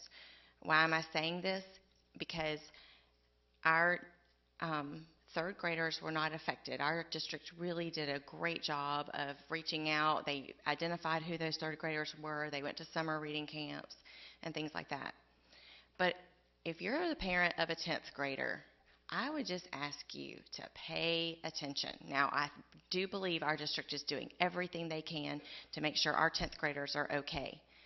But here's the thing. In the past, if you didn't pass your 10th grade FCAT, you knew in June. Your parents knew in June. Your teachers knew in June. There could be remedial activities done through the summer. You could immediately sign up for the SAT or ACT to have every single chance to pass that, either your FCAT, which is now the FSA, or one of the ACT or the SAT. This year, we lost months without knowing those scores. So the students who did not have that passing score didn't know in June. They didn't know in July. They didn't know in August. They didn't know in September. They found out in October. And some parents, maybe their student didn't bring their little report home in paper form, because I've heard some parents say that, or maybe their student, I had one of my children didn't get a report, and so I didn't know. All I knew was my child got pulled out to retake the test. Well, turned out there doesn't seem to be a score that exists for him, even though he took it last spring. So he had to retake it this fall. That's probably more information than I should share with the public, but that's why I became passionate about this. Because my kid, who scored a level 4 last year on his reading FCAT, came to me and said, "Mom, am I dumb? Mom, am I not going to graduate? Mom, I have enough credits. What's going on here?" So I started asking more questions. That's when I learned that when our Commissioner of Education says hold harmless, she believes it's hold harmless because your children have the alternative of taking the ACT or the SAT. It doesn't mean that that test that was not field tested, had no baseline data to associate it with, is not going to be held against them. So I am only saying this to say, if you're the parent of a 10th grader, communicate with your guidance department, communicate with the district staff, because they are willing to help these students. They are trying to help everyone they can. I've talked to a number of people within the district staff that are reaching out. They're doing everything they can, I believe, here in Clay County. But it is our responsibility of parents to make sure that our kids have what they need. So if your kid took that FSA test last spring and you didn't get a score sheet last month, or if you have questions about it, ask, please, because what we don't want is for these kids who are now 11th graders to get to the end of next year and not be able to graduate because they don't have a passing score on this test and they lost a few months to sign up for the test. So I'll get off my soapbox, but I'm just passionate about our 2017 class being able to graduate. Ms. Karakis. First of all, I'd like to say thank you to Mr. Merrill and to Ms. Legutko's team of Ms. Racine and Mr. Weeks and the rest of the people on her committee for looking at ways of saving the district money and really making things more effective. Mr. Hendricks even was nodding when they were talking about this, that it hopefully will help streamline his department also. And we won't find ourselves having these difficulties with the paychecks and, you know, the websites and whatever, you know, and hopefully this will all run a lot smoother in the future. Mr. Brodsky, I have a question. Have you had any applications submitted for the attorney position? Yes, ma'am. About 12? 12. And it runs through the end of this month, correct? Yes. All right, thank you. At the end of the month, you'll get copies of them to all the board members? Yes. Thank you very much. And the last thing I have, well, it's not really the last thing. Last month, Ms. Paiva and Ms. Butler gave each of us a very large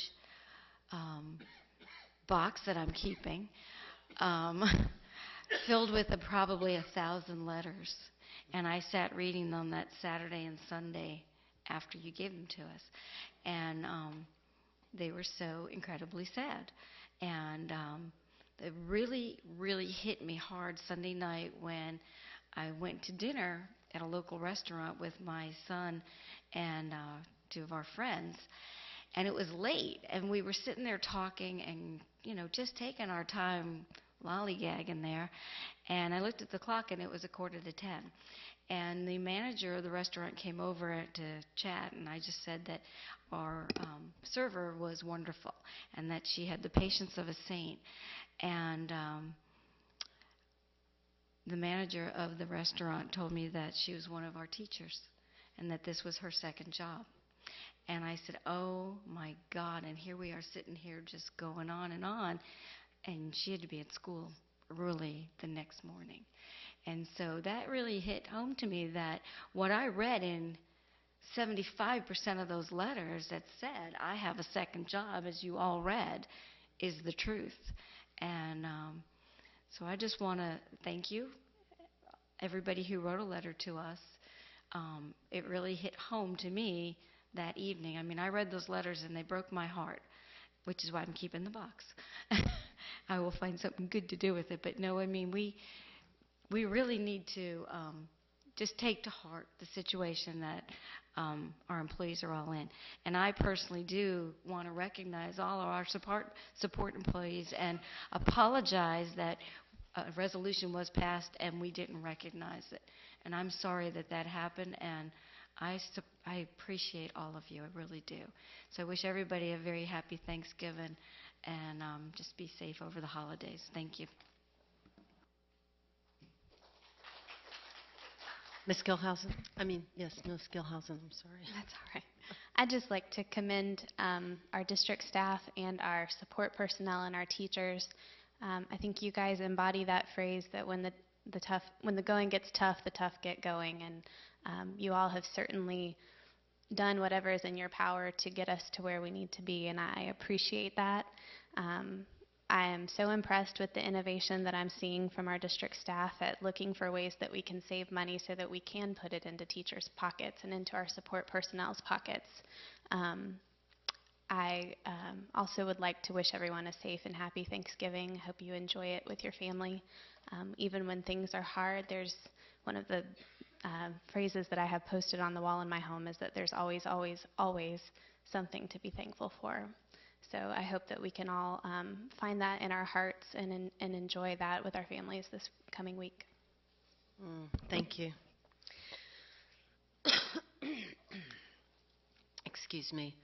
I just have a couple of comments that I would like to make. First of all, just to reiterate that last week we did celebrate Veterans Day, and I do want to just take time to remember and to thank all of our veterans who are serving right now and who have served in the past. It hits kind of close to home to me. I know me, as with many of you, have children that are serving in the military right now. I have a son who's serving aboard a submarine, and he was supposed to come home, and I was supposed to fly tomorrow out to New Mexico, but his deployment has just recently been extended because of things going on around the globe. I just want to remember those folks and, you know, the fact that they're out there, and I know we have many family members out here whose spouses or whatever are serving in the military, and I just want to thank everybody. For those of us that are home while our spouses are out serving or our children are out serving, we too are serving by making the sacrifice. So thank you all for your sacrifice and for your family members' service. Also, my thoughts and prayers to the nation of France. I know all of us, you know, saw what went on this past weekend. It was just horrible. And I just, you know, just want to make that public, that my thoughts and prayers go out to the families who've lost loved ones and who are totally devastated by this event. I, too, read many of those letters. Ms. Paiva, I don't know if I'm supposed to bring the box back, but I'm not done with it. I want to tell you, I didn't actually count, but I know there's over 200 letters that I had in that box. As I read those letters, there were some that really, really stood out to me, but I do want to say that my heart, in no way do I take lightly what our teachers and support employees do. And so I do want to thank you for what you guys do and to recognize you also for your service to our district. One of the things that really hit me the hardest about a lot of the letters that I read is many of them were anonymous. I know I've had conversations with Ms. Butler about people who fear retaliation, and that, to me, that's just something that I take personal issue with. I don't think any employee should have to fear retaliation. So I just, you know, I can't, it's hard to read those letters that are anonymous because you don't know who to respond to. So I just want to, you know, make it known that my ears are open for anybody who wants to call and talk. You know, those conversations will certainly remain personal and confidential. My ears are open.